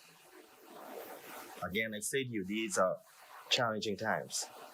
Nobody expected this. As it relates to the government assisting Bahamians, I want to thank the Ministry of Finance through the leadership of the Deputy Prime Minister, the Honorable Peter Turnquist. The government initiated a program called the Business Community Loan Program, which is going to be offered through the Small Business Development Center to help business survive this period of uncertainty. They will be giving loans ranging from $5,000 to $300,000. In order to be qualified for this loan, in order to be qualified for this, you have to be your business have to be in existence. You have to pay for a whole year. You also have to have a valid business license, and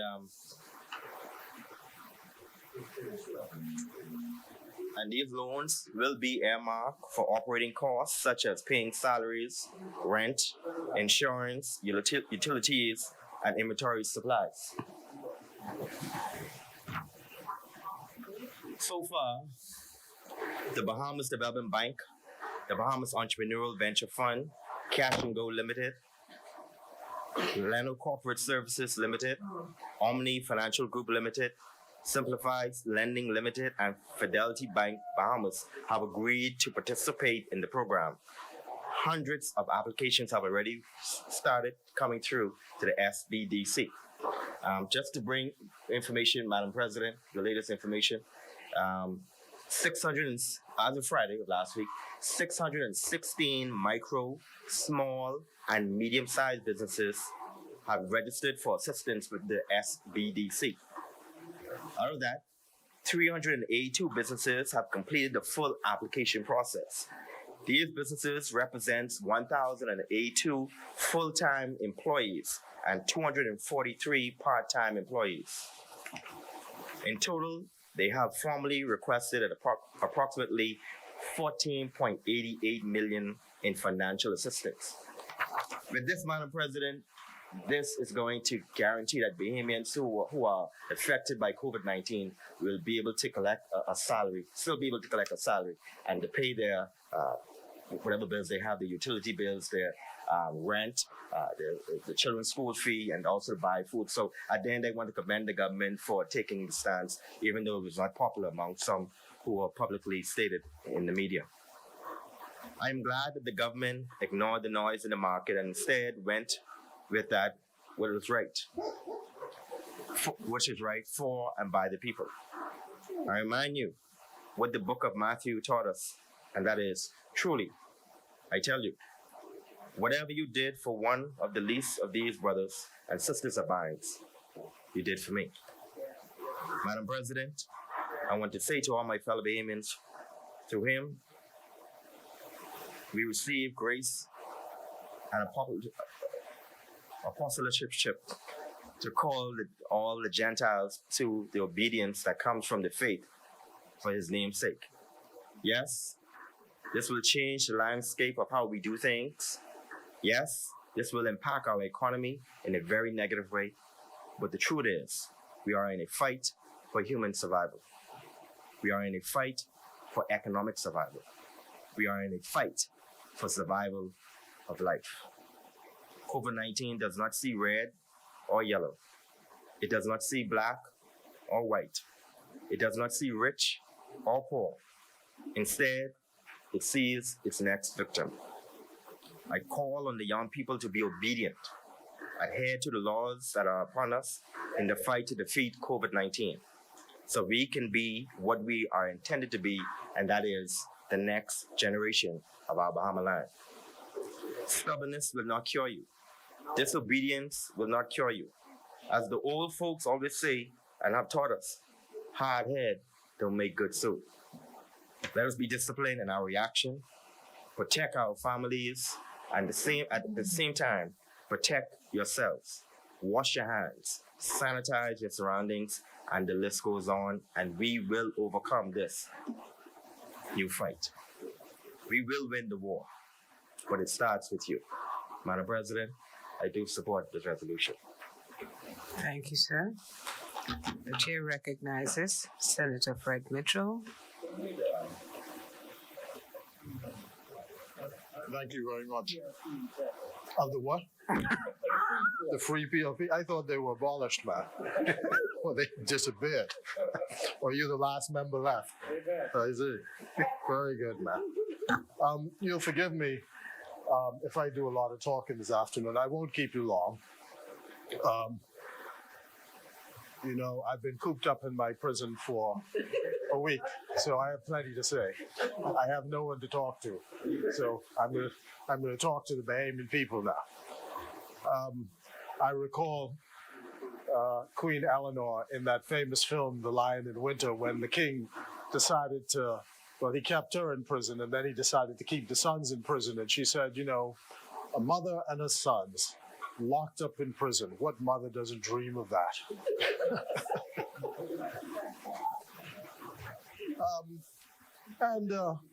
I've been an iconoclast most of my political life, and so forgive me if I interrupt the solemnness of this matter, but there must be some lightheartedness in any occasion, even though this is quite a serious matter. And I'm reminded of that expression which came out of the Second World War when there was the bombing of Pearl Harbor. And the commanding officer of this ship was trying to get one of the sailors to use the gun. And he was saying, but it's Sunday. And, you know, the Lord says, you know, you're not supposed to be working on a Sunday. And his commanding officer told him, you can praise God and pass the ammunition. So even as we are gathered here on this solemn occasion to deal with this matter, and I heard what Senator Henfield said about no politics, you can do both. And they're not mutually exclusive. Because the essence of what we're doing here today,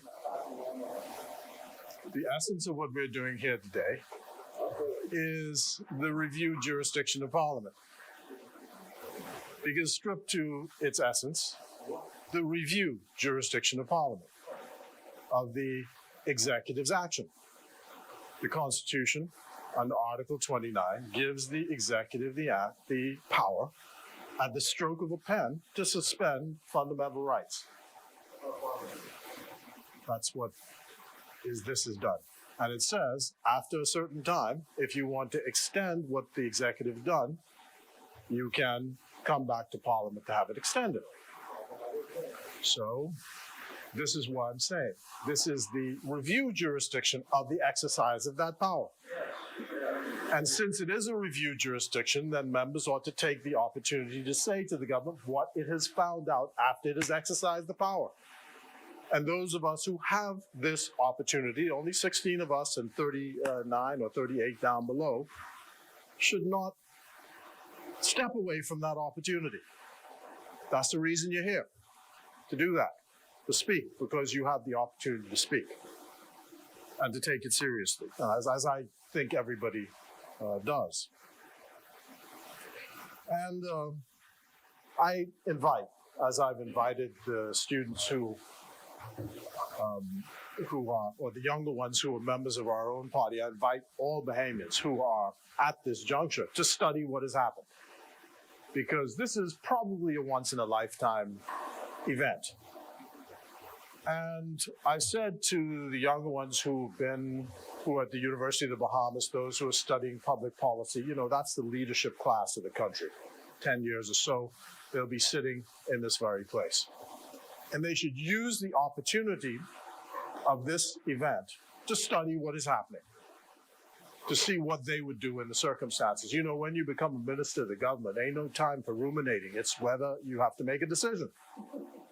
No time for guessing and so on and so forth. If you're a permanent secretary, the minister asks you, what's your advice? You can't be guessing. And the laboratory that you have is this that is going on right now, because there's no classroom for it. And since you have the opportunity, have a look at it and see what is happening. Now,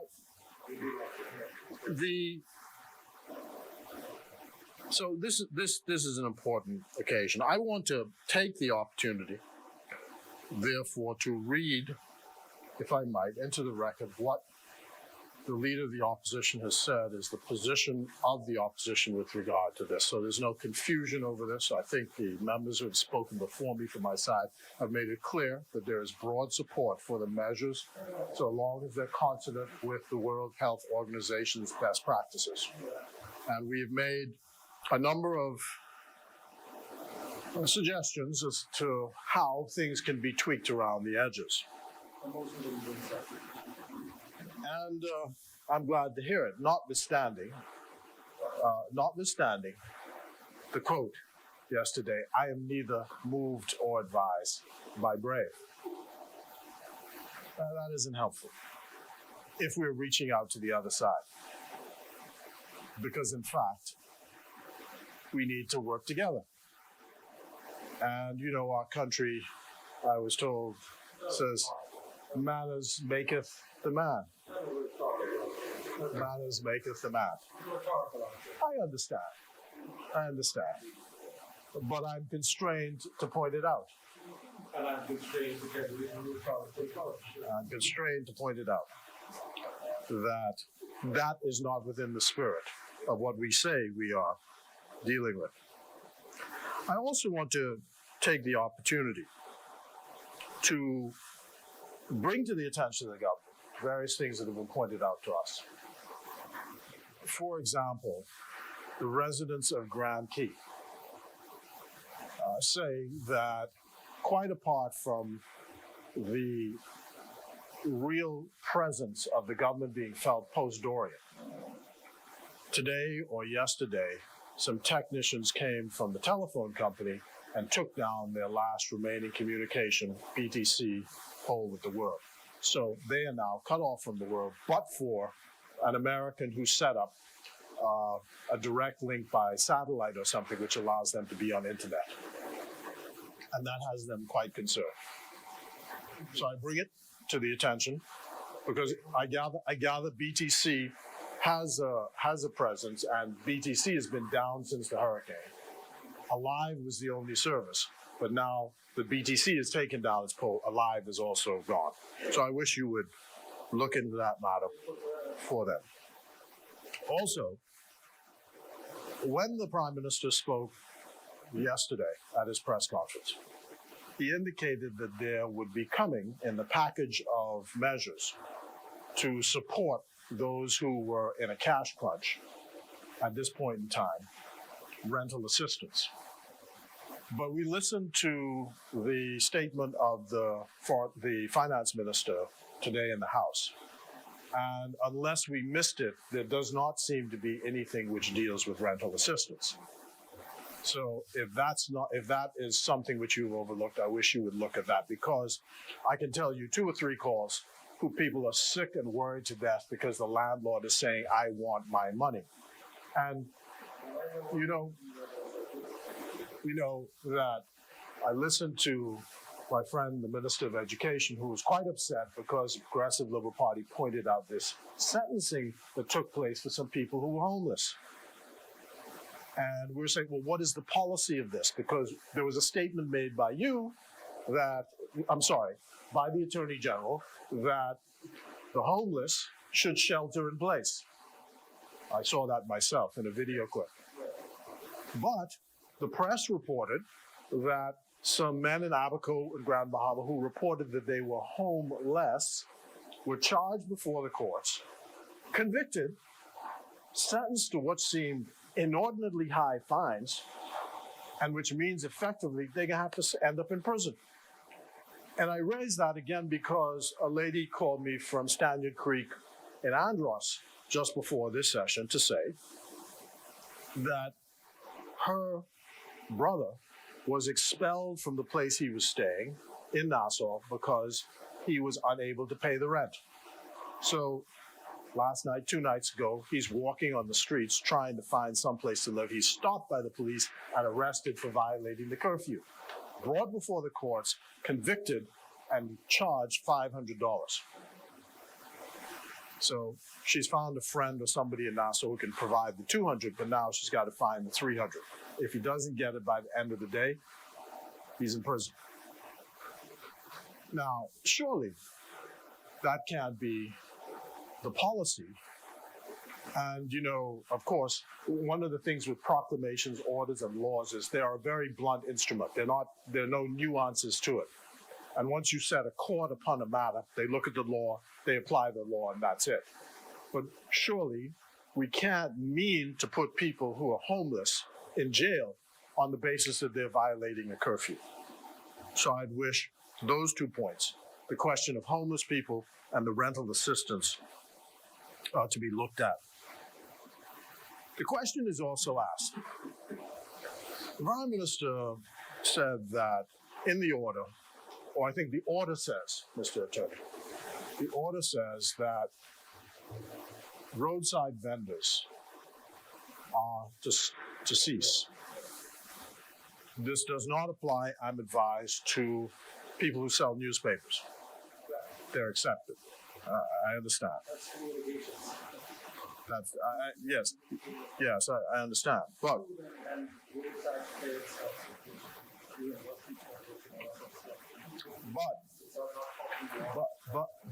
the farmers markets are allowed to operate. Farmers markets are allowed to operate.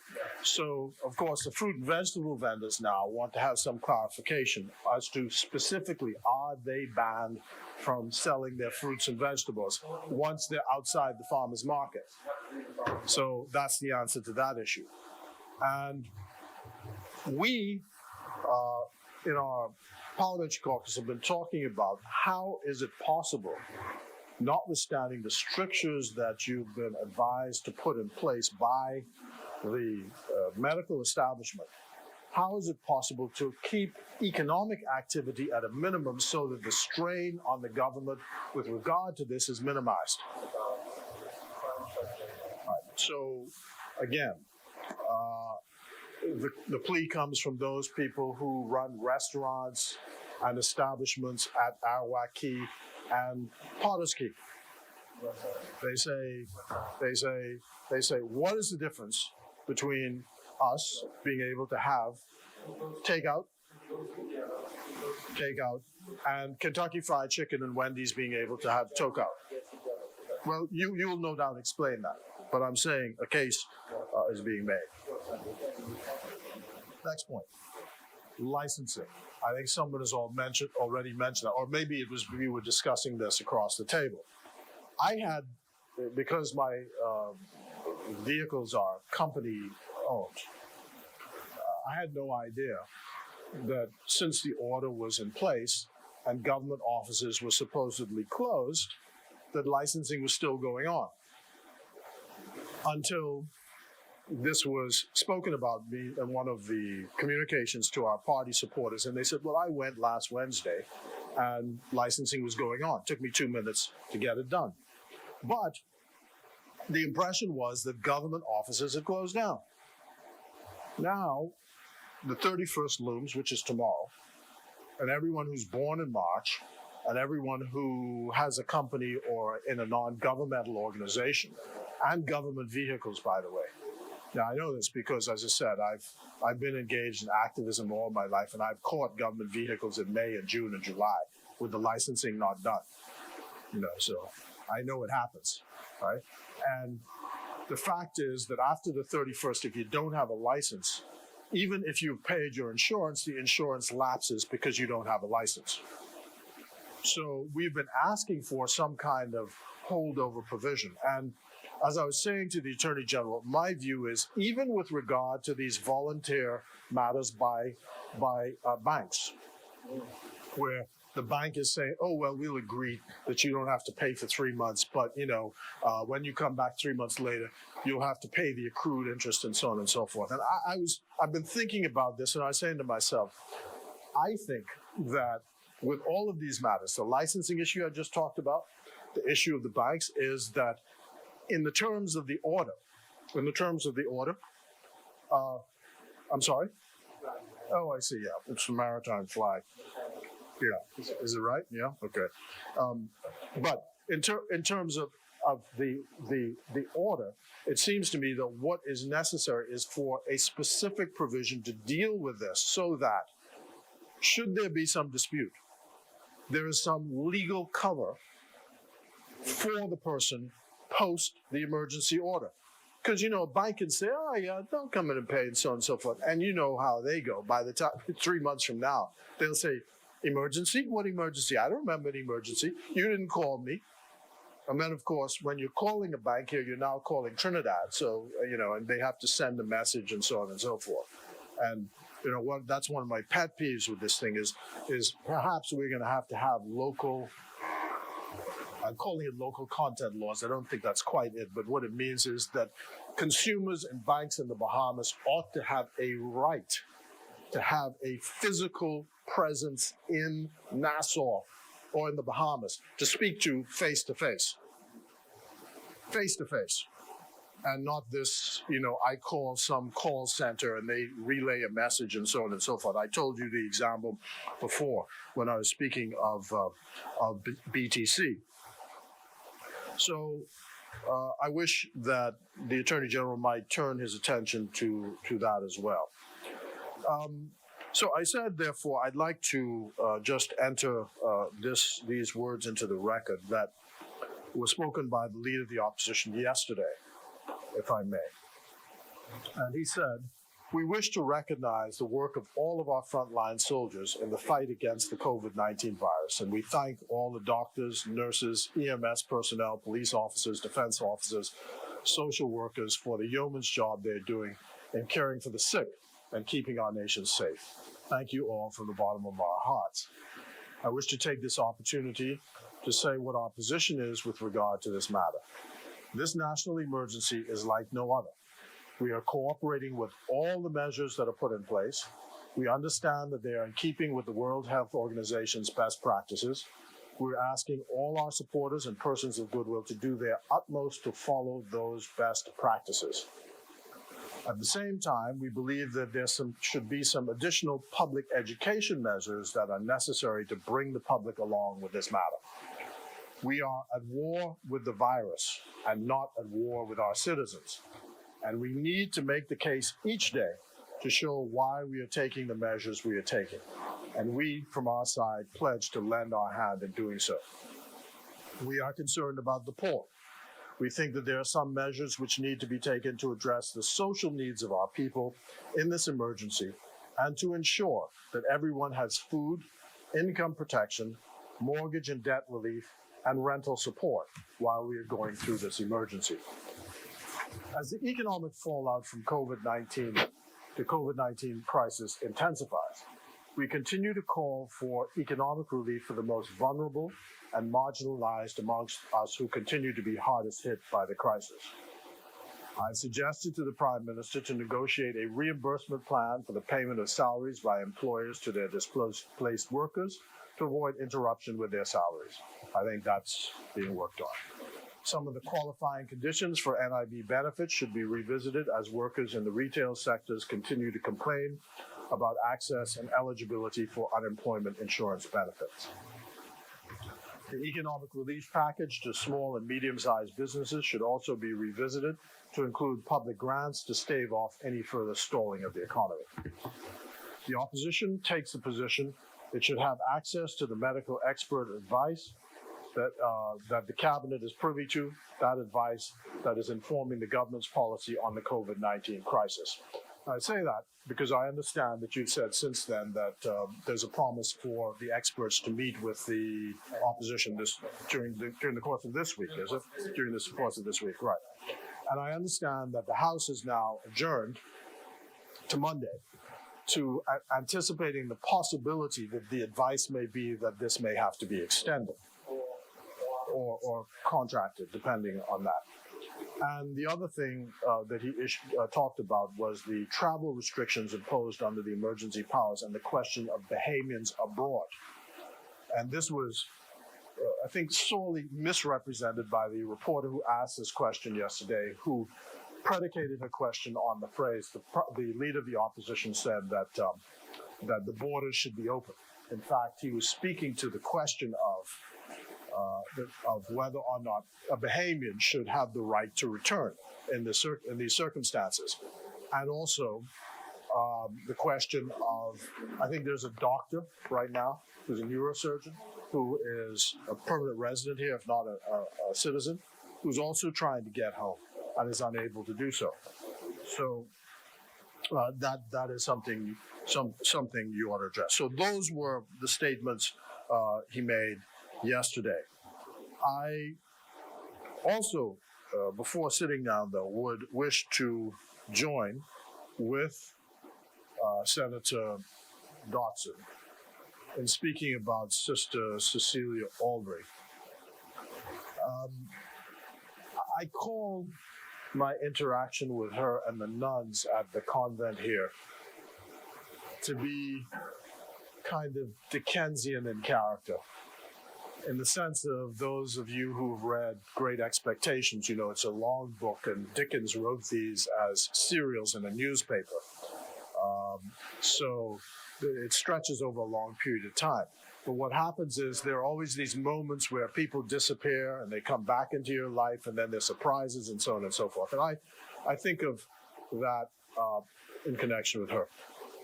Hubert Ingram and I, the former Prime Minister, were on a tour of the Bahamas, I think circa 1990-91, doing some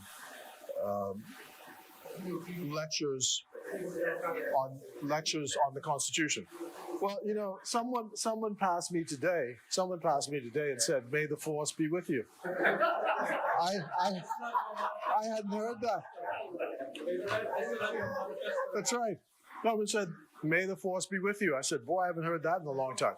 But anyway, so one of the stops was Bimini. And Sister Aubrey was the principal of the Catholic primary school in Bimini. And I said to her, "Look, we're doing these lectures. Can we come by in the morning and speak to your kids at the school?" And she said, "Fine, come over." So we went over to the school, and both of us told them the stories about the Constitution, how it came about, so on and so forth. So fast forward a couple of years onward, and Mr. Ingram becomes the Prime Minister of the country. And I hadn't seen her in ages. And one day I ran into her to some social gathering, and she said, "You know, I've got to thank you, by the way." I said, "Well, what for?" She said, "I had no idea when you were introducing me to him that I was going to be introduced to the next Prime Minister of the Bahamas." I said, "Well, that's how it goes. That's how life is." And we always had this as a kind of private joke. My regret is that for the last year, 2 years, 3 years, I've been promising myself and another colleague to go to the convent because they really cook good bread and the meals are excellent. To have a meal with all of the nuns. And every time I see them, I say, we're coming, we're coming, we're coming. And now, of course, she's passed away. A very pleasant lady. And we will miss her. She's been through a lot with this illness, and she's in a better place, I am sure.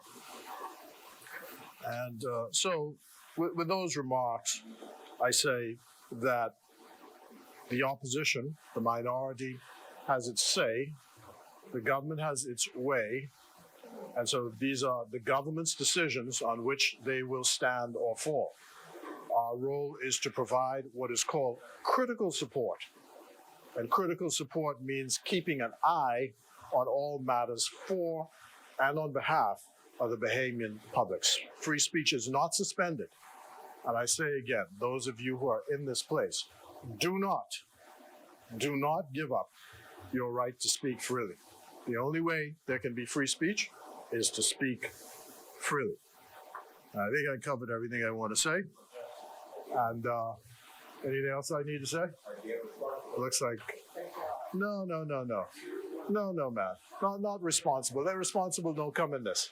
Speak freely. Speak freely. If I do or say something, the moment I start trying to telescope what I say, I'm in trouble. Speak freely. And if somebody doesn't like it, they can say, they call me all kind of things. So, I'm used to that. Don't matter to me. You just speak freely. And now, I'm 6'6", I just don't care. So, don't matter to me. Yeah. So you speak freely. And no, well, I can tell you. I'm going to tell you. I passed by social services today. I hope I can repeat this in this gentrified company. And these women were all gathered waiting for services at social services. So boy, they sent all kinds of messages to me, man, of what they can do and what they want to do and so on. So I say changes for old man. I say.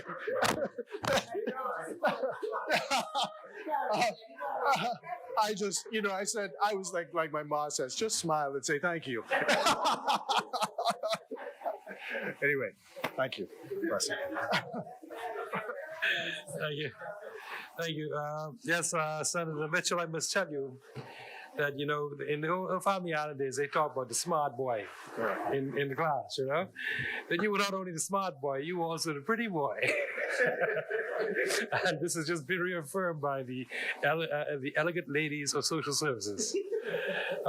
Let me first of all close by extending our profound gratitude of the government of the people of the Bahamas to our frontline service providers, doctors, nurses, healthcare technicians, professionals, candy stripers, everybody who is a part of really what is now the vanguard of the army of the Lord against this virus.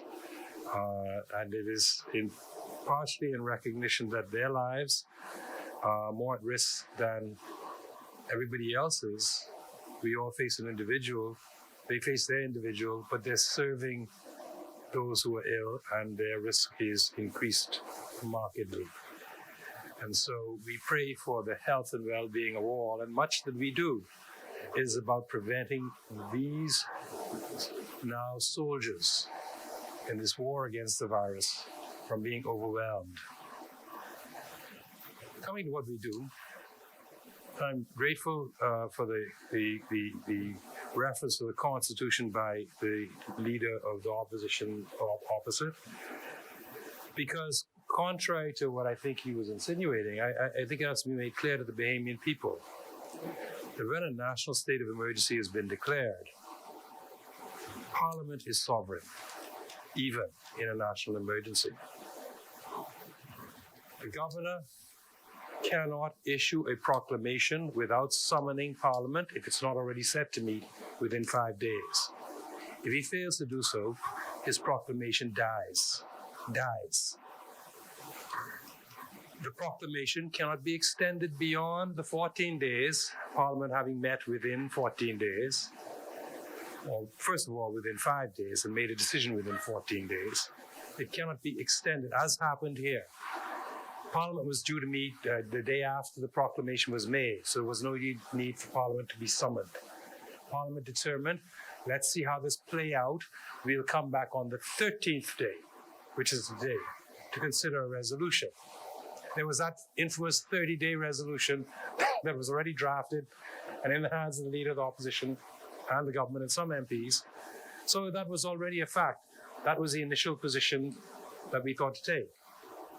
But there was something of several meetings and with the opposition, and the thinking was extend the time to the day before the end of the constitutional time for the governor, and let's see what happens. Well, what happened is that there have been the beginnings of what might be a spike. And so the determination is we need, the medical professionals needed time to get a grip with what is happening. The extent of it, spread, if there's community spread, if so where, in order to be able to do a proper analysis. So we gave them another week. And if they need another week, we'll come back and give them that. It is only when we have the full medical analysis that the step will be taken. But I want to assure the Bahamian people that the essence of this process is that it is subject both to parliamentary and to judicial scrutiny and oversight. So even though several important articles that confer fundamental human rights and freedoms, most notably from about Article 19 to 27, are suspended by a declaration of emergency. Not the right to life, not the right not to be killed by way of a judicial order, etc. So the right to life cannot be suspended by any act. But other fundamental rights like property rights, etc., freedom of movement, etc., these are the articles that are touched on by a declaration of emergency. All of that, anything done under any regulation or any power, any order, is subject to parliamentary scrutiny. Parliament cannot be indefinitely adjourned, must always be adjourned to a day, and Parliament decides whether the proclamation of emergency continues and for how long it continues. Parliament remains sovereign. And under Article 19, the judges have a committee that reviews any aspect of the rights and freedoms of the individuals, particularly in terms of arrest and detention. That is the focus of it, the basis for which persons are being arrested. Now, which brings me to this issue of the homeless. And it does seem to me that, even if it is a misguided policy, it's one that is going to be certainly limited by the capacity of Majesty's prison and jail houses, and that if this knee-jerk reaction is to grab everybody said to be homeless and to bring them before court, and then for them to be sentenced to pay a lot of money, which they don't have, and go to jail, that's bound to be frustrated by the lack of capacity of the prison system to deal with it, and there has to be a better societal resolution. Now, that's only me speaking as a lawyer. A good part of my practice, when I was a younger man, I practiced a lot of criminal law. But obviously the government will have to look at this carefully. On the question of rent relief, it can't just, because it's declared, be promulgated within a 12-hour space. And so obviously there has to be some dialogue.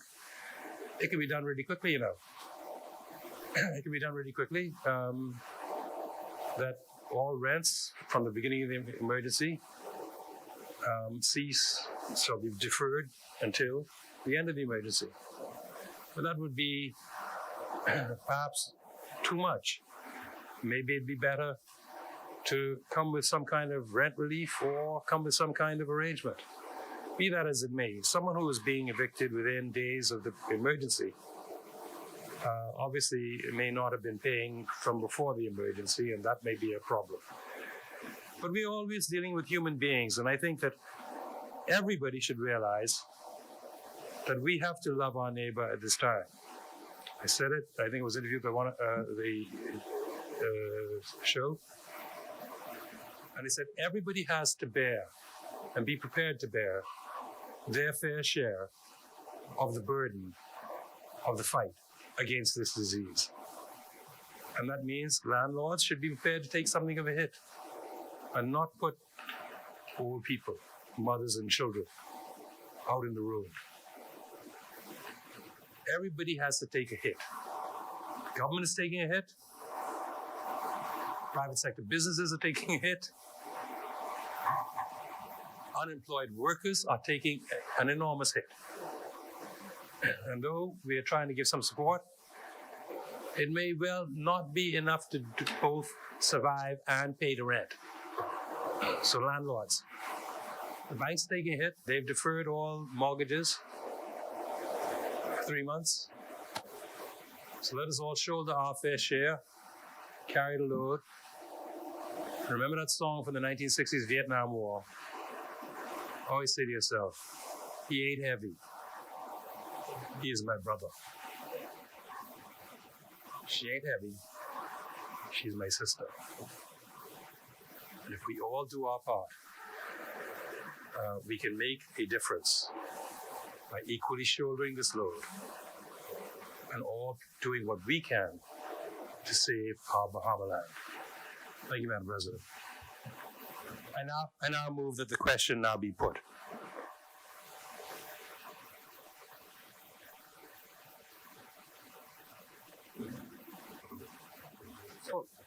For the resolution has been moved and seconded.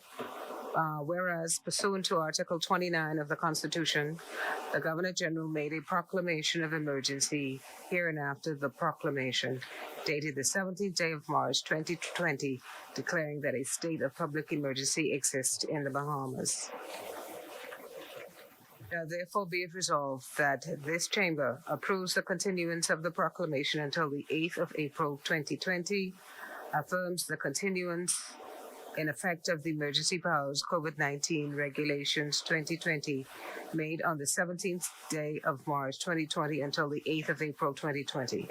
Affirms the continuance in effect of the Emergency Powers COVID-19 number 2 order 2020 made on the 23rd of March 2020 until the 8th of April 2020. All those in favor? Aye. All those opposed? The ayes have it. The resolution is approved.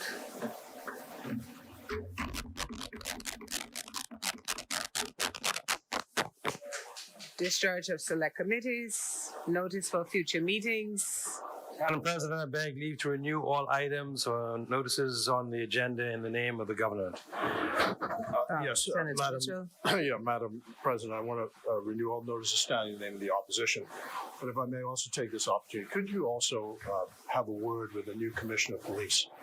Because one of the issues that has come to our attention is there's a lack of understanding by officers at the face level with people about the instructions that they're being given. And, look, everybody's on edge right now, and this is a time when people have to be treated with civility. So if you can imagine now, you're 50, 60, you've been running your own household, and you run into someone who's 25 years, he has a uniform, and this young man is talking to you as if you're some child, right? So I think it's important for some kind of sensitivity training to be, extended, please. If I may answer you right now on that, there's been too much violation of the spirit and intention of the curfew. The curfew means you stay at home and you only leave to go to do something essential, and when you finish that essential thing, you come back home. But I had reason to drive to a particular place for government duty, and I was shocked at the amount of cars on the road, even yesterday on Sunday. And so if the police get a little frustrated, it's because the police seeing this happening, have obviously made a judgment that they need to ask more questions of people. Until Bahamians sort of accept that a 24-hour curfew means you do not go out driving because you want to feel the breeze. You don't go out driving just to have fun. You don't go out driving because you think, let me try and find something so I could go in my car and drive around. That it means that you must stay at home unless you have an essential thing to do, to go to the pharmacy, to go to the food store, to go to the water depot to buy fresh water, to go to the doctor, to go to the hospital or the clinic. These are the only essential things, or to go to the gas station. These are the only essential things for which persons ought to be out or can be out of their home. We have to learn that the law applies to us, not just to everybody else. And so if the police are going to get a little frustrated, I know I apologize on their behalf in advance, but they too have homes to do. And every time they have to stop some car, bear in mind, every time they have to stop some car, they themselves are at risk of whatever's going on in that car. 9.5 times out of 10, it's probably perfectly lawful, but there's always that fraction. So if the police are a little on edge, I apologize in advance, but I urge Bahamians, please, please observe the curfew.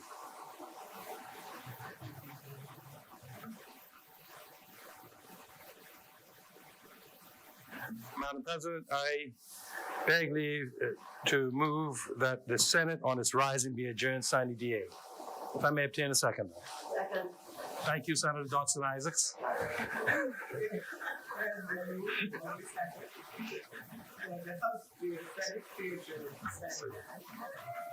As many.